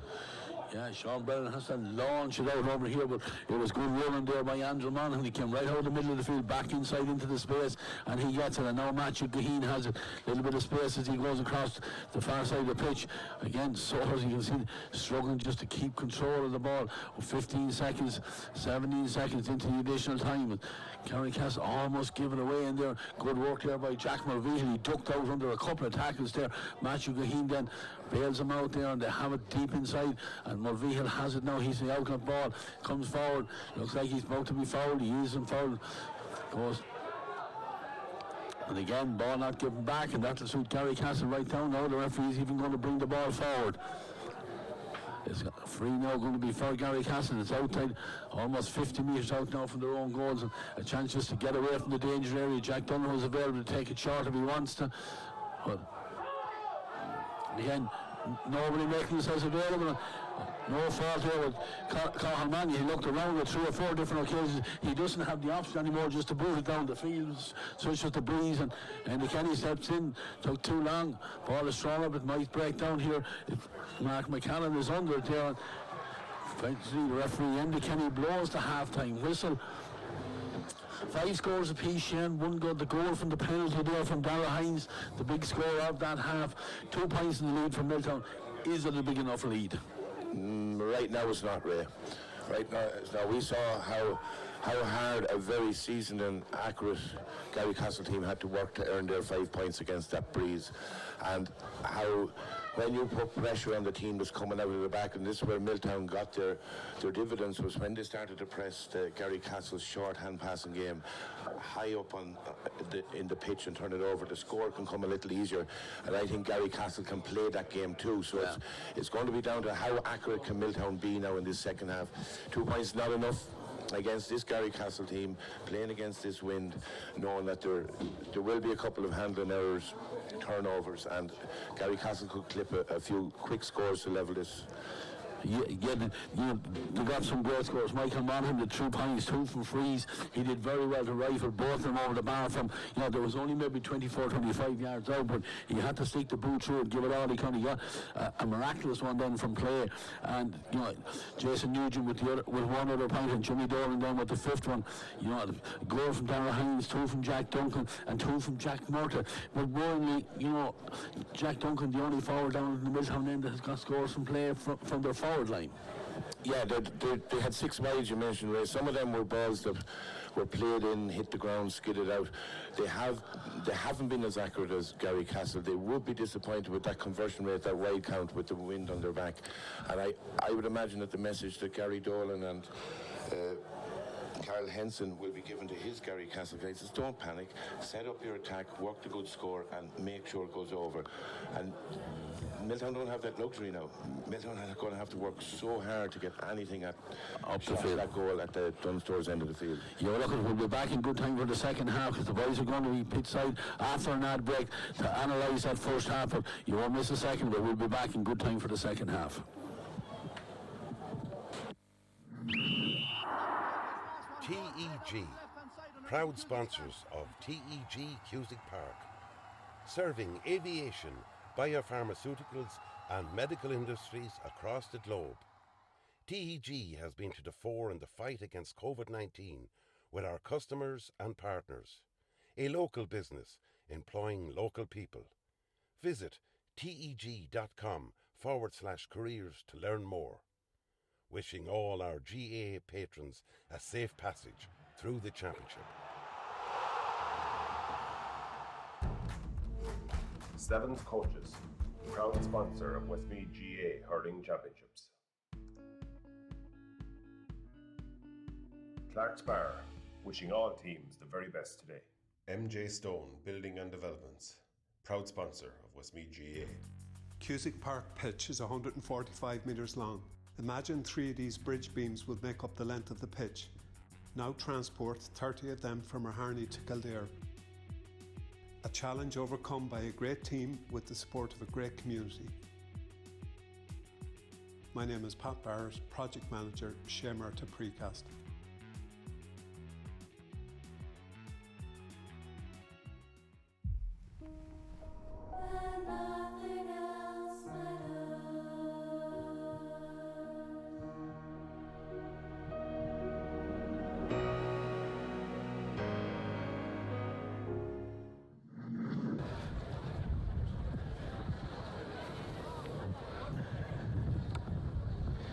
Yeah, it's half-time here in the intermediate football final between Garrycastle and Milltown. Milltown leading by 2 points, 1-4-7. And Davy, you know, we thought it couldn't get any worse. It probably is getting a little bit worse. We thought we couldn't get any colder. I'm just after seeing a brass monkey go down the canal there, absolutely freezing. So it's tough conditions for both teams. But in the conditions, I suppose, it's been a decent enough game. Garrycastle come out over the game plan and they've stuck to that game plan. Yeah, look, the conditions are, it's getting worse, it feels like, every time we come back down to pitch side here. But both teams are doing their best to try to play as football in the conditions. Garrycastle, to me, just seems to be a little bit more composed on the ball, seems to be moving it well, lots of give and goes, seem to be getting up the field a lot easier and quicker at times, particularly in that first half. And in fairness, scored a couple of nice points too into that win. Jason Nugent's point there coming from deep was just brilliant, absolutely brilliant scores. In fairness, the penalty then Milltown got them back into it again. You know, and Jack Duncan coming in with a couple of scores again, if they can get more of him on the ball. But look, it's hard to know. Garrycastle are playing really, really well for me. Yeah. You know? And Paul, look at, if you were going into the dressing room, you'd certainly be the happier manager if you were managing Garrycastle. I mean, the whole Milltown 2 points with that advantage, like, I mean, against that with the firepower that you have. Yeah, no, like against that range, you will be happy. Like, the penalty, but like 4 points from 30 minutes football with a win behind you. 8 rights. Yeah. Now, some of those were passes that were just. I don't think you can try and play a pass into space with this win behind you. It just overruns and so on. So I think, like, for the second half, like I said before, Garrycastle will play exactly the same way. Want the ball up through the hands, getting into scoring positions, take their opportunity. And that is something an awful lot better if they play that way. If they go to start trying to deliver the ball along the inside and so on, the way they just take it away from them. And they have the same problems that Milltown had. Milltown, they just haven't got Jack Duncan, Darragh Smith, Darragh Hines, Jack Murtagh. They've got them on the ball and they've got scores, but they haven't done it often enough. And some of them actually hasn't really. McGowan's been drifting out around the middle of the field. But it has to, because there's very little ball coming on the ball. But even that, like, if he was outside, I'd be looking to say, get on the ball and be the runner coming off the end of things. Yeah. He's just picking up the ball here in the 45 and popping it left and right, and he's just not having the impact that you'd want him to have in that sort of position. And Paul, one striking thing for me was everywhere Jack Murtagh goes, Cian McCarthy is following him. It seemed to be the plan from the absolute throw-in. Doesn't matter if the ball is at the opposite end of the pitch. They're looking at the Murtaghs who are creating the space, and they haven't done it, and it's worked very well for the ball. Paul said before the game here, you know, Garrycastle have a game plan and they'd stick to it regardless of what, and that's obviously the game plan, sticking to it. But for me, Milltown just started too slow, way too slow. I mean, apart from the penalty they got, it was 18 minutes before they got the first point, you know, and granted Jack Murtagh got 2 early points and Jack Duncan too, but they've left it too late to kind of get those scores. They should have been firing them over earlier. And again, I mentioned before the game started about the kick-outs, and I'm amazed that Milltown, every time Milltown would kick the ball wide there, as we see the ball just drifted wide, but every time Garrycastle, Sean Brennan took the kick out, Milltown just let them have it, and Garrycastle were able to work the ball up the field very easily for me. And one occasion when Milltown had a kick out, three Garrycastle players went for the ball before Milltown man got near it, and they're dominating, but Garrycastle can't be lured into the thought that the hard work is done. They have to start working now, they really do, but you'd expect from an experienced team to know that they have to do that. You're not going to change your prediction, obviously, so you're going to stick with Garrycastle. Yeah, I've been impressed by Milltown the way they've moved the ball around and got the score. I just think they left it too late to get going, and they may pay the penalty for that in the end. Paul, you were the only one that went for Milltown. Have you changed your mind now? Look, I mean, you would say Garrycastle are in the driving seat now, or should be in the driving seat. I think part of Milltown's problem is they were kind of playing not to lose in the first half, and when in the county final, and maybe if Sean and Peter can go, listen lads, we're playing against the wind, we're 2 points up, just go for it, right? Could be a tendency to try and shut up shop and try and close out the game. We're 2 points, you can't do that. I think if they come out and play a bit more freedom and win at Garrycastle, they might have some joy. Tony Malone has gone blue in the face here. I don't know what's wrong with him. I think there must be something he ate last night, but it's absolutely difficult. David, are you going to change your position?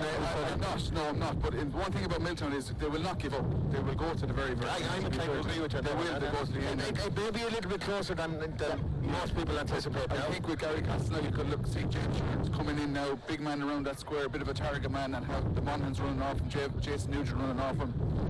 We saw in the last game with Joseph's trying to, they were up by a couple of points as well, trying to run that ball up against that wind. Very, very difficult. Well, we've seen it here actually with the Sola down along the sideline, which he barely got the ball back to him. The ball actually flew back behind him. And Paul, if there is just a point in it at the end, it'd be very interesting, because there was that point from Andrew Monaghan, a kick from the left corner, and there was a gasp from the crowd, because they were wondering how far wide is this going, and then it just curled in. I have to say, from an advantage position, which is down at this end of the stand, it looked well wide long before it had come up. But look at the umpire that was in the right position, he called it, actually called it. So, and Mick Gordon was in there as well, so I would trust Mick Gordon with anything, so I'm going to leave it at that. But for half-time here, Milltown leading by 1-4, 5 points, 2 points in it at half-time. We'll be back at the end of the game if we're not frozen, or if there's not another ice age, which is at the moment. But back to Ray and to Shane up in the Crow's Nest.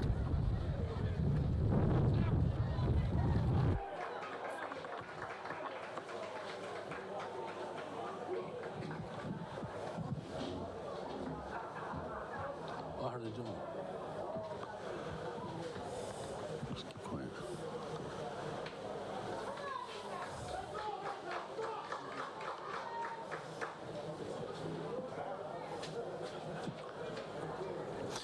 Yeah, we're back here on commentary here. Shane, Milltown team first to come back out here at the start of the second half. Referee and his linesmen making their way out. It's hard to see if 2 points is going to be enough for Milltown. Looking at those flags over there, certainly breeze not going to die. Even someone said maybe a shower of rain would settle it down a little bit, but I don't think that's going to happen. I think we're going to have this for a while, even for the rest of the evening. But huge amount of pressure now on the backs, and even the goalkeeper now with kick outs. Because even the wide here for Garrycastle will put pressure on, they'll push up the field and they'll try and put a squeeze on the kick outs, try and get possession down this other end. So Milltown with it all to do. Yeah, this is where the experience comes into it, Ray. Yeah, I'm not totally convinced 2 points is enough of a gap in that half. Of course, you go into the dressing room as a management team and settle them down, and well done lads, we're after winning that half. We only have to win the next half or draw it, and we've the game. But that psychology side of it doesn't translate very well in conditions like this. I'd fear for them a little bit if Garrycastle clip a couple of quick scores. We're going to see a very different side to the Milltown game now. They're going to have to play this running game. They're very athletic and they have that conditioning done, but in conditions like this, can they be accurate enough to play it that way and put a bit of pressure on Garrycastle? Garrycastle, we have seen them in the past play a lot of ball off the boot when they want to, and keep the pitch nice and wide. You can already see how spread out they're after trying to make it. So I'd say they're going to target this inside full back line of Milltown early and see can they put a few balls in. Yeah, but like at this stage, Shane, if you're going to go along with the ball, you might as well go straight down the throat of the goals there. And, from the throw in, Keane McCarthy gets the first one, and here we are, first ball played in the side. But Owen Mann, I think, has moved into that full forward line, and you see he's got, in fact, it's a full forward. Conor Cosgrove has strapping on his calf there, and he doesn't look that comfortable as he comes out across the 45. But first possession gathered here by Milltown, and they have it back in their own half of the field. Ball's thrown inside her. Ben McGorn is under pressure. Ben goes to ground, tackled hard, gets the free for his side. It's inside their own 65-metre line. Yeah, look, Garrycastle, we've seen them in the past, where they're going to push the rules of the game right to the very edge. They can be quite cynical in what they do, and they'll take every opportunity to slow down this Milltown team, put them under pressure. A different guy will foul here and there, and just to stop them. If Milltown get a score too early this half, they'll really breathe life into them. Yeah, Dara Hines and Bob here now, and they have it back out here in the middle of the field with Conor Gibney. Gibney just goes to the right. Milltown carry the game to Garrycastle. Matthew Gunny is again trying to take the sting out of this game, get a bit of possession, take their time with it. Peter Barrisley, but then they can't afford to do things like that. But lucky enough, it breaks off the hands there of Michael Monaghan, but it falls nicely for Conor Gibney, and Gibney does well to hold that possession, give it on now to Luke Gunning. Luke skips away from his man as Garrycastle man slips, and the ball is moved forward now to Nathan Dillon Craft. Goes inside as far as Jack Murtagh. Jack moves it across now to Dara Hines. Nice pass over to Conor Dillon in a bit of space now, and Dillon used the opportunity to come forward. Nice long fisted pass inside. Chance here, Jack Duncan. It is forced back out. It's back now with Ben McGorn. Ben steadies himself on the left foot, has to drive it in, and that's a great score. And that's exactly what Milltown need to start of this game, of this second half. Just less than 2 minutes and to get a score against the Breeze. Yeah, really, really good. And I did say they have a running game, and that they have some powerful runners, and it was Conor Dillon that saw the gap there and really probed through. And look, we know how accurate Ben McGurn is. I think that he scored 110 against Kildare a couple of years ago in an under-20 match. So if you give him that little bit of space around the D, he will nail it off either side. And now there's been a breach of the kick-out rule with somebody in behind the 21, so it's going to be a hot ball on the 20-metre line, Ray. Yeah, and McKinney has the ball in there. Again, looking for just two players to come in there for the throw-in. Milltown have big men in there. Keane McCarthy's been looking to the push on the back there, but it doesn't give it. And Milltown do get the possession here, the recycling. The shot does come in from Luke Gunning. Luke, it's hanging in. The goalkeeper's going to have to be careful. Sean Brennan, don't know what he got on him, but he managed to get out of the danger area. But it falls nicely for Ben McGorn. And just like London buses, another one comes along after, and that's two tonic scores from Milltown early doors in the second half. It is, and it's probably, had they walked in at half-time with this lead, they might have been a little bit more pleased. So they've really got their work done in these first 3 minutes of the second half. But Garrycastle won't panic. They've been here before. They'll trust themselves, and they know how they want to play. They had 5 players up in the Milltown half when that hot ball was being taken, so they're totally committed to having players up front now and try and take the game to Milltown. But yeah, perfect start from Milltown. The gap is 4 now, Ray. Yeah, that could be enough. The free now for Garrycastle out here between Milltown's 45 and 65. I think there's going to be a yellow card for Jack Murtagh as well. Over there, Michael Manning has the ball in his hand, and it is indeed a yellow card for the big number 8. And they're bringing up Sean Brennan.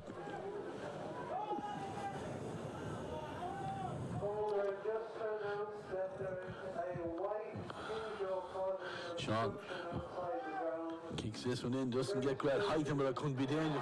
Well gathered and grabbed in there. Good work there by the fullback, Barry King. He just called that ball and made it his own, and he's out here now adding to it here as they come back up the field again. Garrycastle man thrown to the ground there, but Milltown are carrying it forward here with Ben McGorn. McGorn, fiscal pass down over the far side of the field. Rain still falling here in TEG Cusack Park. The ball is played back, goes to hand, and Milltown settled areas in this opening in the second half. Ben McGorn is out there. Again, no panic on him, just holding that possession. They're ahead by 4, 165 points. Conor Gibney, latest man to come onto the ball. He's looking around and see who's short to give it, and then pops a little one in over the top on the centre half hour. Dara Hines lays it off immediately to Matthew Gunning. Matthew on now to Ben McGorn. Ben Again, no panic on him. He's trying to force Garrycastle to come out to him. He's going around in circles and then just pops it off as far as Dara Hines again. Hines, that penalty in the open half, gives the ball back to his full-back, Bernard Kieran, but Bernard is 60 metres or so out from his own goals. And Milltown to hold that ball, and chance now to come forward with it, but coming into the tackle there, but good play there by the Milltown man to hold the ball. Conor Gibney, big man, steps out of one tackle and then gives it back now to Conor Doyle and pumps it across here now to Luke Gunn. Luke sees there's a little bit of space in front of him now as he carries it forward. He's gone across Garrycastle's 45. He's heading towards their 20. Pops it inside now as far as Jack Murtagh. Jack falls, goes to ground, but holds on to the possession as Milltown have it back here now with Conor Dillon. Dillon looks up, two men spare over on that side. One of them is Matthew Gunning. Matthew moves it inside now, and there's a chance here. Ball taken from a standing position, but works out for Milltown as Dara Hines has possession with it again. It's back now with Matthew Gunning. Matthew comes inside, takes the tackle, holds on to possession and gives it on quickly here. Milltown trying to take the sting out of it here. The early stages of this second half to have it again now. Matthew Gunning, he's been on a lot of ball in this second half. Back now with Conor Gibney as he takes it from the ground. Foul as he was coming forward to the referee. Is he going to come back? I thought he might have let the play to go on. But this is exactly what Milltown need to be doing.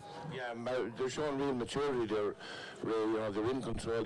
Obviously, there was a few words had at half-time, and had they played this style of football in the first half and ignored the advantage of the win, they might have constructed a few better scoring opportunities.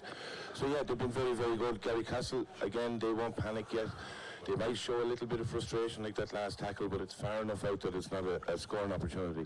But similar to what Garrycastle did to Milltown in the first half, Garrycastle are being starved of possession at the moment, and it will become frustrating for them.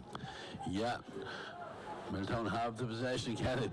Bernard Kieran is backing back towards his own goals, looking to see what options are on. So Dara Hines steps in and he pops it off now to Matthew Gunning, and again, this is taking it all off the clock here, and eventually an adventurous ball across this side of the field, but it's a good one because Peter Barrissey steps in and Barrissey gives it on, and Jack Murtagh strong in the tackle there as he wins that possession, has the corner back here, Maguire in support, through the hands they go again. They're in now with Luke Gunning. Luke gives it back inside here, a chance for Ben McGorn, and they work it across from the left hand side over to the right hand side where Matthew Gunning has stayed out there. He's an out ball, and then ball slips through the hands there of Dara Hines, and Garrycastle now will try and punish them on the break. They're carrying it forward. Again, need to get men forward. Jimmy Dolan is inside on his own, isolated. Works out nice, because good work there by Sean Dillon. Jimmy Dolan was trying to give him the eye to go on there, but credit to the cornerback. Great defending there, just didn't buy the dummy, kept his eye, turned around, the ball was right there for him and he won it. But again, just a little bit of a warning there from Milltown that what Garrycastle can do with one-on-one in there if Dolan can get one of those balls into his hand. But Milltown have done well, they've got out with it and they've beaten the price now, and they're out to the halfway line here. Is taken again by Dara Hines. Jimmy Dolan is out there now trying to shut him down. They hold the possession, they come back across inside where Luke Gunning has it. Luke just gets a call from Ben McGorn just to slow things down, and it's given back here now as Garrycastle do turn, but you see as the ball touches the ground it can skid away, and now it's a turnover here by Michael Monaghan. Michael tackled there by Conor Gibney. Gibney strong man goes to ground as Monaghan, but referee said a little bit too strong on the tackle there. The man was gone to ground, probably just didn't need to get in the extra hand or two there, Shane, because I think there was a danger of Michael Monaghan over carrying it there, because good work there by Gibney.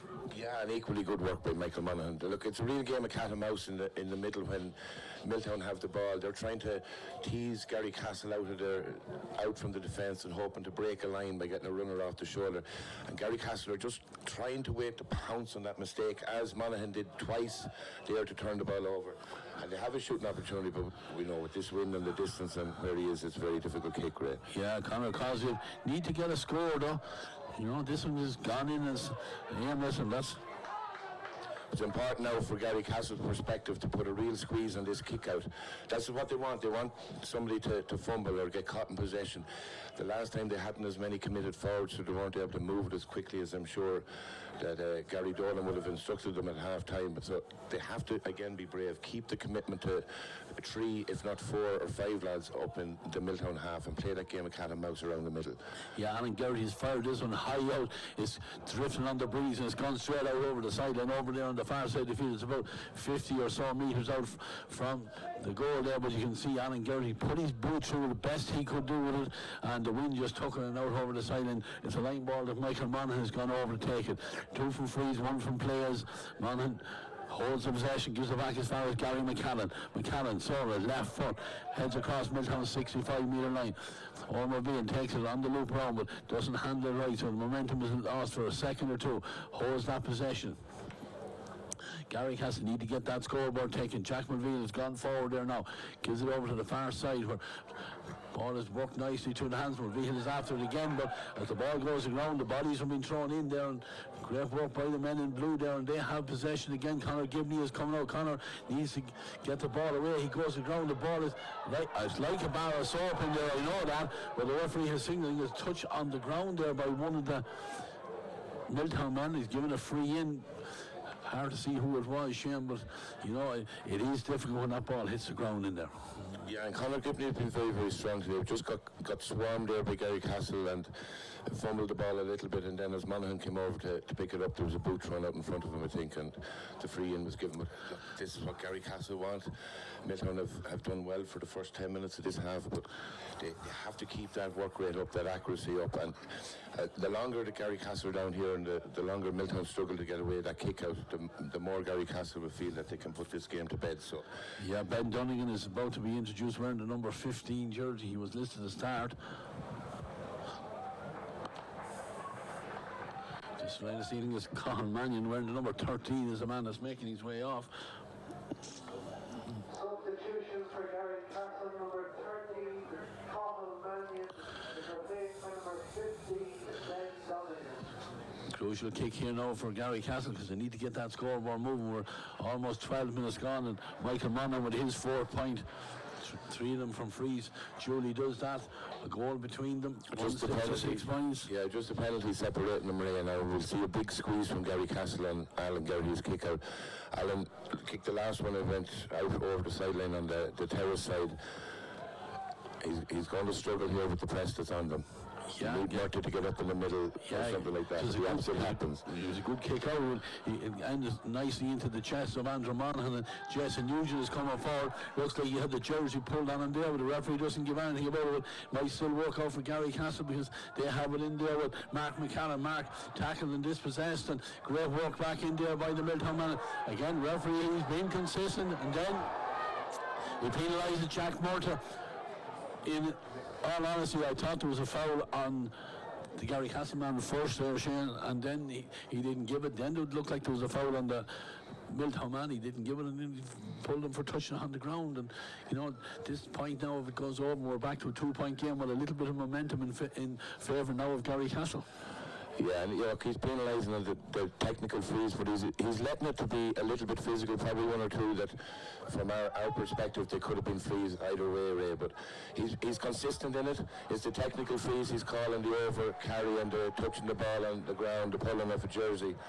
But Garrycastle now, those 2 scores, just closes the gap again, bringing in, introducing. Rory McGowan is coming in now, and it's going to be Owen Monaghan is the man that's coming off.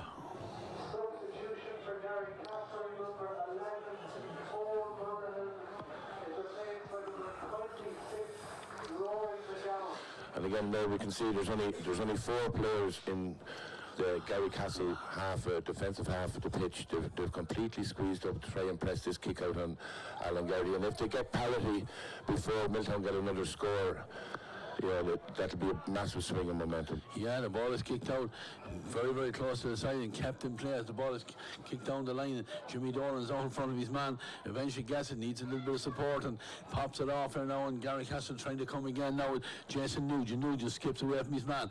Nice ball inside, but again, very, very tight. And it's not a day for short passing. And now Milltown end up winning a free back inside in their own, just outside their own 20-metre line. Good work there. It's not a day, Shane, for the real short pass, because unless your handle is immaculate, it breaks down in there. It's not, and this free isn't a massive benefit to Milltown there either way, because they're squeezed in as tight as they would be from a kick out. So Ben McGurn's after swinging a wild leg at it. Drove it 50 yards up the field, but it's straight back into Garrycastle possession. Jack Donoghue has it here now, and he's coming forward. Oh, high tackle there, and Dylan Murtagh there, but the referee doesn't see it now, and then ball given towards Conor Cosgrove. Might still work out because Garrycastle on the attack again. Ball is given inside through the quick hands. Rory McGowan has just been introduced. He goes to ground. Jimmy Dolan's on the loop around. Jimmy gets the shot away to his second point, even though he hasn't had much of an impact on this game, but he does well, clips that one over the bar. We're back to a 1-point game. And yeah, really good score. Worked well, quick hands. Knew the runner was coming off the shoulder. Jimmy comes on the loop and clips it over. You notice he didn't put it high in the air, Ray. He just makes sure that the wind isn't going to play a factor, and it's only what it needs to get over the crossbar. And you know, this squeeze from Garrycastle is really working. The two Murtagh boys in the middle of the field have to make themselves much more available for Alan Garrity, and I think they need to pull out somebody wide for a shorter kick-out option, at least to spread this press that Garrycastle are putting on them. Yeah, Milltown looks like they're going to introduce a sub here. We'll keep an eye on that one as Alan Garrity's kick goes high up into the air and it's gone out over the sideline. And Conor Dillon just shoved his man in the back there. There's Jason Nugent. He allowed the ball hop out over the side and one between them. Rory McGowan involved in the game. Straight away after coming, gives it off to Matthew Gaheen. Nugent has it now. Spins away from two tacklers and moves the ball inside. And again, good work there by Milltown. Forced Garrycastle to come back out the field, but Garrycastle again nice and composed here as the ball is fired across this side of the field. It goes over the head of Owen Reveal, but Keane McCarthy is there and he has it. The ball inside. Andrew Monaghan had to be accurate there, just kept it under control, gives it back to Jack Murtagh, and he gives it to the other cornerback, Gary McCallan. Murtagh has gone forward again. He's going to take this pass. Again, goes into space, looking around for somebody to come to him, gets it under control, has McCallan there again. McCallan works it back out. One between them, 9 points to win, 16 and a half minutes gone in this second half of this Shay Murtagh sponsored Intermediate Football Championship Final for 2024. Garrycastle trying to get back on parity or better. Jason Nugent is over there on the far side, hops the ball and it hops away from there, and he gives possession back to Milltown, and Conor Dillon will try and come forward, and he's gone out over the sideline. I think there again, try to get around his man. Linesman has the flag up straight away. There's two subs going to be introduced down below us here for Milltown. Referee gets the signal. Coming in is Wayne Smith, number 17, and Thomas Lynn, number 18. So let's see. Luke Gunning is being replaced by Thomas Lynn.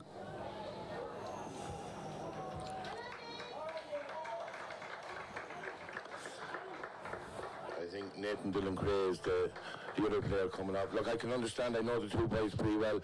They're both good runners with the ball in their hand. They're tidy footballers. Their handling is very good.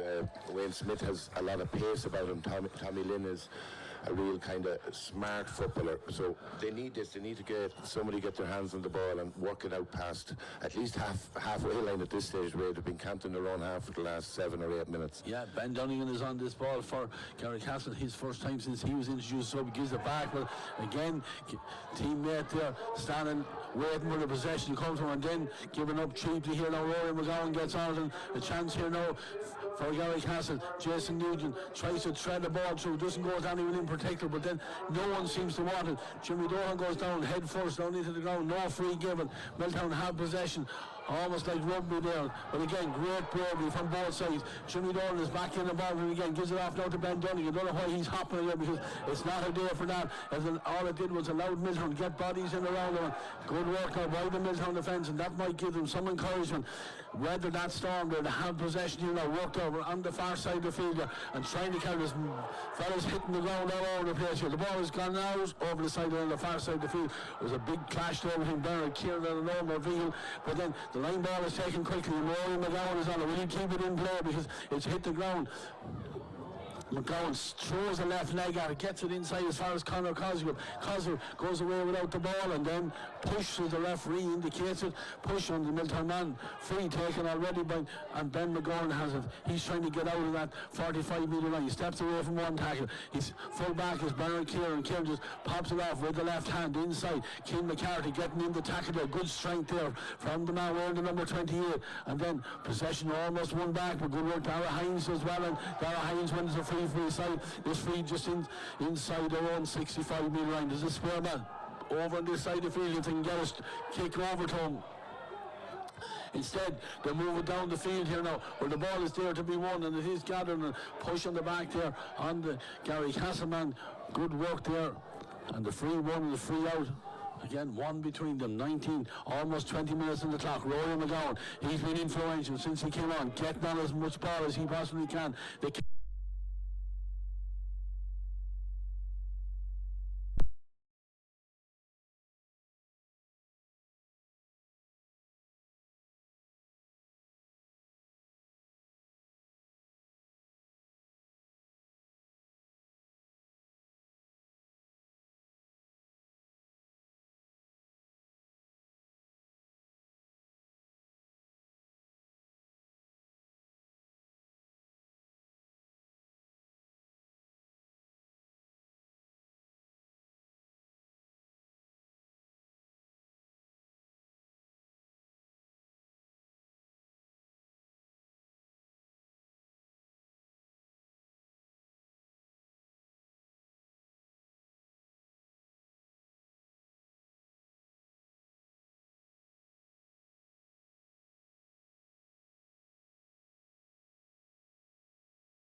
again as Garrycastle trying to clear an open. Ball was there almost for a second.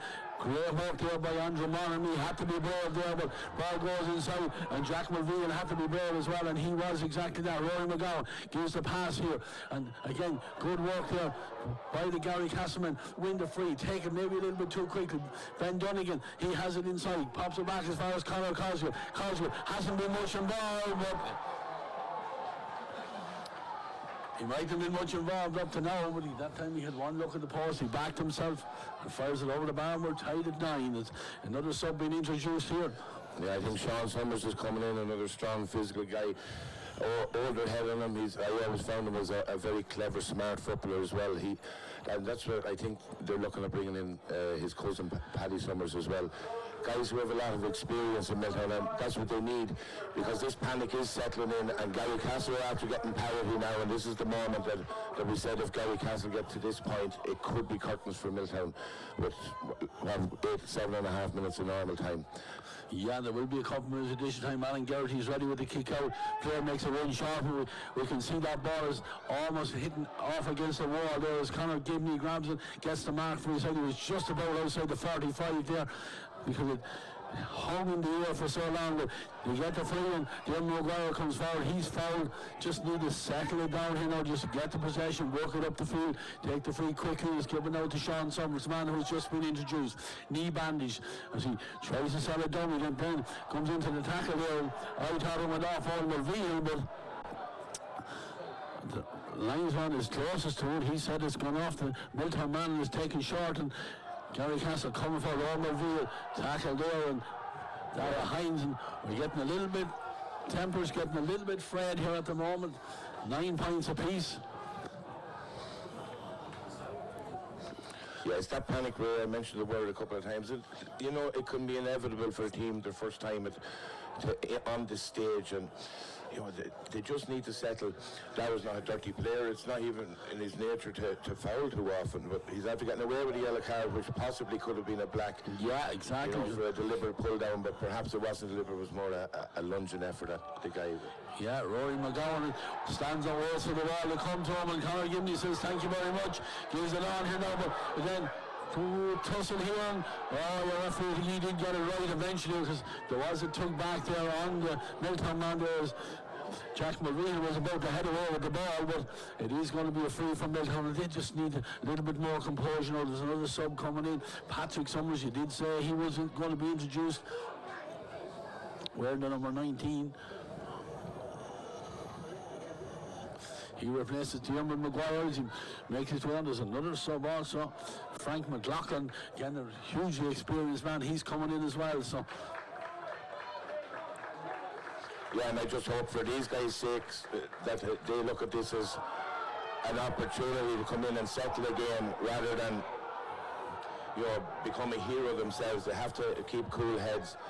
Look, Frank McLaughlin's after getting welcomed to the game by one of the Garrycastle players as he came in. It was a cheap shot on him, and he's down already, Ray.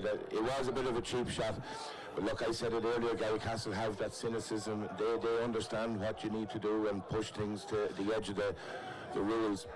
On that last play when Ben McGurn, when he's free, Conor Gibney, who I think has been one of the better footballers on the pitch today, he's really stood up for Milltown. He's been strong on the tackle, his handling's been good. Yeah, it's really strong. Was the man that hasn't been taken off, surprising. I know he just have to get me a yellow card. Yeah, and perhaps that influenced the decision to take him out, Ray. Yeah, sorry to cut you off in midstream there, because, you know, Frank McLaughlin has been introduced for Dara Hines, but we're ready to get underway here now. Ben McGorn has this free and kicks it, and it's gone flying across the field there, not gathered there by Conor Cosgrave. Milltown do retain the possession. We're all tied here, 26 minutes on the clock. Is this the year of replays? Milltown hold the possession, working it back around. It's the big midfielder, Jack Murtagh. Jack gives it on now as far as Matthew Gunning. Matthew trying to probe away here now as they hold that possession over on the far side. Patrick Summers is the number 19. He's in, holding the possession now. Milltown just settling things down here now, trying to create an opening here. One more score might just be enough. They have the possession here between Garrycastle's 45 and 65. Back with Matthew Gunning. Matthew on now to Conor Gibney. He's been excellent throughout the game. Now, and a nice fisted quick ball inside here. Almost intercepted there, but Milltown do well, and there's a chance for Jack Duncan. Yes, he's foul, draws the free for Milltown right in front of the goals. It's probably 25 or so meters out. It'll take a good kick to get it over, but it is central. Yeah, and we know Ben McGurn is really, really good from a dead ball, Ray. He has the option to go off the ground or out of his hands. I think it's exactly what Milltown would have wanted to work out with that attack. You know, when the subs were coming in, the message would have been get to the D, see can we get a shot off or get a free. But you know, there's still plenty of time left in this game. You mentioned is it a year of replays. I still think that we could see 3 or 4 more scores in this game, Ray. Another sub, John Gaffey's just been introduced. And again, won't mind me us saying that he's a veteran, as Jason Nugent makes it rough, but Ben McGorn is standing with the ball in his hand, all eyes are on him, and he's between two minds there, because it looked like he was going to take it off the ground and change his mind now. He's going to have to pull his boot through this one, not let it too high up into the air, and he does exactly that, and then, you know, doesn't get the distance on it, and you know, I can understand exactly what he was trying to do there, because might have been better off to put it on the ground. You said he had the option of kicking it from the ground. But Garrycastle were vigilant, and they have Matthew Gaheen carrying it out here now, and Jack Mulvey, he's been outstanding throughout the game here. Gets a free for his side, back just inside their own 65-metre line. They look up and they take it a little bit hurriedly, but it might just work out, because Jimmy Dolan has it, and Jimmy looks up, pops it in, looking for Ben Donegan. That man Gibney, the centre half back, a rock in there as he gets it. He was under severe pressure, kicks it. It's not gone out over the side, then, because it's going to be a free for Gibney from back inside. Takes it. He's been superb, Ray. He really has been superb. Conor Gibney, his handling is excellent, and these conditions he plays a lot of rugby, and the physical side of it, he stood up very, very well today. A brilliant interception. Jimmy Dolan's pass was just a little overhit. They had an opening there. Credit to Milltown to have the possession here with Garrycastle trying to put them under pressure. Bernard Kieran now is going to have to get away with it. Goes to ground with a touch in the road. These are all tight calls. John Gaffey in there, he's using experience. I think we won the free there. The pressure was on the referee. The free is taken and Gaffey's on it again, but Soares loses control of it, goes after the ball and then commits the foul. 3 minutes of additional time is the call. We're heading towards the last half minute of the 30 minutes. Bernard Kieran has the ball in hand. He's between the 45 and 65. He's going to leave it there. He's going to just drift off the play. Corner back is Sean Dillon. He has the ball in his hand. He's looking. Referee is going to put the name of John Gaffey in his book as well. John is pleading that he died for the ball, but referee. Garrycastle are going completely man-to-man here, Ray. They don't want to get that short kick-off, or let Milltown get the short kick-off, or they'll keep possession for the last couple of minutes. Yeah. But they managed to get it to Paddy Summers at the moment, and he bought himself another free. Yeah. But they will need to work the ball up the pitch. They will need to try and get a shot off. They won't want to run the clock down and end in a draw. They need to see can they just get the edge, and scenarios that you'd have practiced and training all the time, and indeed guys would have dreamt about this during the week. Ball in their hand with a couple of minutes to go and a chance to get a score to win a county title. Yeah, they have the possession here coming across this side of the field, and that man Gibney forces his way out to a tight gap, and he does well and pops the ball over to the far side where Matthew Gunning is on and going back inside now as far as Sean Summers on here now to Jack Duncan. He is there and he's involved in it. In fact, it is Jack Duncan. He just holds the possession back now with Sean Dillon. Clock has hit 50 seconds. There's 2 minutes and 10 to go as Milltown have the possession, but they're back on their own 65-metre line until Jack Duncan steps on and pops a pass on now to Conor Dillon. Dillon about to be closed down there by Jack Mulveer. Gets in the tackle, just forcing him to come back inside. Ben McGorn is on it. McGorn pops the ball back here now, and there's a chance for Thomas Lane to come forward with the ball. Has a man spear back inside here. It's Sean Dillon. Sean Sora looks up, head up. He's going to keep the possession, goes short as far as Patrick Summers. Summers back to McGorn again. Keane McCarthy trying to get the tackle in, comes in, ball is driven forward. Was it a mark? Referee didn't seem to give it. I thought he was outside the 45 as he hit it, but play is going to continue on. McGorn is onto the play again, but he's inside the 45. He's holding that possession. They work it back there towards Sean Summers. Sean, great tackling there, and Sean does well to keep Milltown in possession as they move the ball inside. Can they engineer a shot in here? Ball is worked across Frank McLaughlin. Frank not prepared to take the shot on, and then possession won back, and a foul on Matthew Gaheen and a free, and Matthew can't take it. Referees, there's going to be another sub coming in around the number 25, James Sheehan. Thought he would have been introduced before now, but he's making his way in. Who's going off? Keane McCarthy, wearing number 20, the man who started wearing number 20, he's going off. He did well over on the far side of the field. They put pressure on. We see Sheehan gone straight in on the post. Is there a chance to win it? We're down to the last 20 seconds. Will he add another 30 seconds or so for this? Let's see. Garrycastle have possession. It's back inside their own 45. It's taken there by Gary McCannon because McCarthy has gone off over on the far side of the field. And Garrycastle, are they going to open up here? Matthew Green, are they going to try and come forward, get the score? I think one more is going to win it, one way or the other. Garrycastle coming forward here now. There's a spare man over on this side. It's Owen Mulveer. Owen, as the ball goes down, does well. Bouncing off one tackle, holds the possession. Again, comes away from another tackle and goes to the left. He's carrying it forward, needs a little bit of support. Conor Dillon is trying to get a tackle on him. Dillon doing the best he can, but Mulveer somehow managed to hold on to the ball. Jack Donoghue has it now. He's the full back. Jack looks up and fires it across here to John Gaffey. Gaffey has a man close to the side on this side, but doesn't use him. Again, needs a little bit of support now. He holds the possession. He steps away from Dylan Murtagh, and the referee said that's the last action we're going to have here today because we're all tied. 9 points to 1-6. Again, I said it, Shane, we're going to be the year of the draw. So it's a to a replay. No mistake today. We had a little bit of confusion for the senior final, and definitely this time it's going to go to a replay. I don't know when Keith Quinn is going to fit this one in, but we have a hurling weekend next weekend. But look at, maybe it's the fairest result in the conditions that we're in, and hopefully we'll have a better day for the next one. Yeah, I think it's a very fair result considering the conditions. Really, I think Milltown will grow massively from the experience of the day, knowing, like we said it before, about not losing the county final. They showed massive maturity in that second half and how they played the game, executed it really well. Garrycastle will be very disappointed with their second half that they didn't get more efforts at goal, but that's credit to Milltown, and probably Garrycastle, I question some of their lack of composure when they had ball in possession. Scrappy enough game in lots of ways, but both teams will probably feel a little relieved to come out of here today with a draw. 2 points from Milltown in the opening 10 minutes or so that second half against the Breeze. Pushed them into a 4-point lead, and Garrycastle had it all to do to get it back. They did claw it back, but they held Milltown scoreless for the last 20 minutes or so. But you can't really blame them. Conditions were so difficult to play against that Breeze.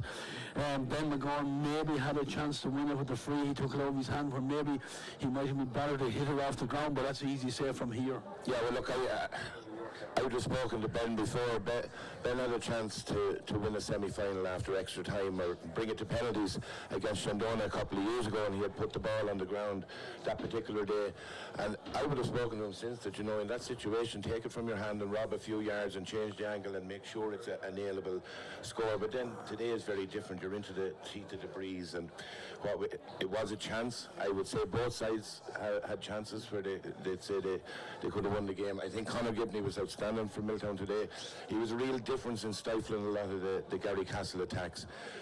Both sides will learn a lot from today, Milltown particularly, and hopefully for whenever the fixture is made, that conditions are a little bit better.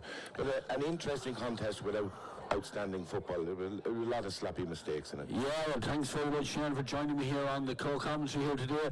We're going to go to an ad break, and I think we're going to be back after that on the sideline with some analysis as the lads look back on that second half. But for myself and Shane here on commentary, we'll say goodbye for now. Going to a break, but the lads will be back with some analysis.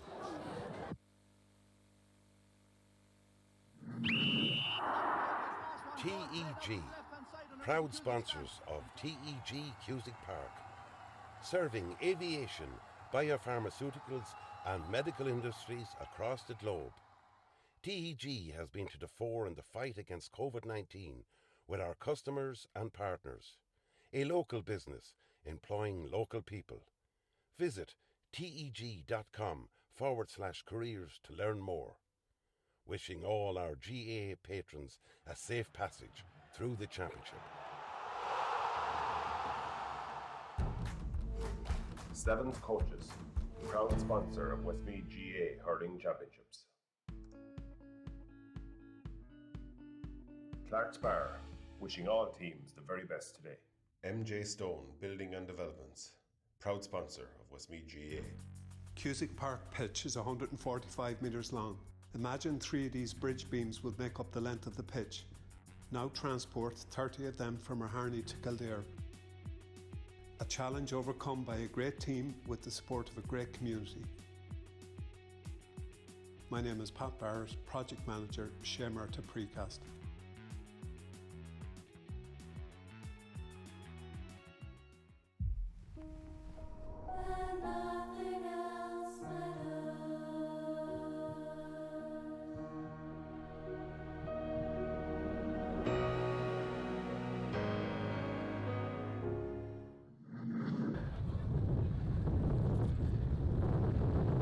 Ladies and gentlemen, it's all over here in TEG Cusack Park. Levels you devils, evens you demons. 9 points to 1-6. The boat go at it again. And just in case my lips turn blue before the end of this broadcast and I collapse on the ground, you know why it is. It's absolutely bitter cold here. We can't wait to get off the pitch. But maybe, Martin, it wasn't a great second half, but we have to take into consideration the conditions here today. And it was manly stuff, in fairness. Yeah, actually I thought it was quite a good second half, entertaining. Both teams were really going at it. Milltown came out and played the football up to the Garrycastle end, which you wanted to do, and looked very composed at times. Garrycastle were always going to come back at them, and overall, it was an exciting second half, I found, purely because you know, both teams were going close. It was so close. It really was. Like, one team wasn't pulling away. I kind of expected when Garrycastle equalised, they actually might kick on, but in fairness to Milltown, it was actually the opposite. Absolutely. Actually, Milltown come back into it then at that stage. And I thought a couple of subs that came in for Milltown really, you know, paid dividends. Where probably we talked about the Garrycastle bench didn't think they were as effective.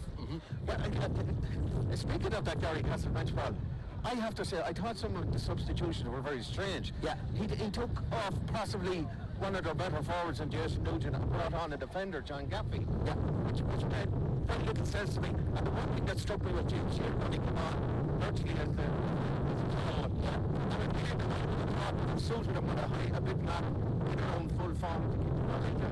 That was strange. In fairness, I thought the Milltown subs worked very well when they came on. You know, they made them in both. There was two, another two coming on, and you know, Sean Loughlin was making the directions there. And, you know, they really wanted to galvanise the team at that stage, and it worked very well. Brought the great impetus when they needed it. Can I mention one thing that I said at half time? I mentioned Andrew Monaghan's point in the first half. Was it a point? Was it wide? Very close. There we go.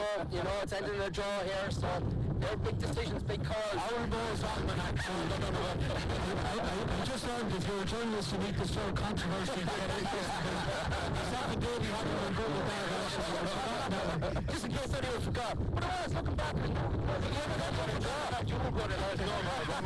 the game has ended in a draw, and you know, it was a big call, you know. Some people thought it was wide, some people thought it was a point, and you know, that's how close margins. And again, he came down to the free at the end there. Ben McGowan took the free, going to take it from his hands. He was going to take it short, he was going to take it to the ground, and he eventually took it from his hands. Just dropped short. Again, it was a great catch on the line by Jack Dunn, in fairness to him. You know, he just caught it very high.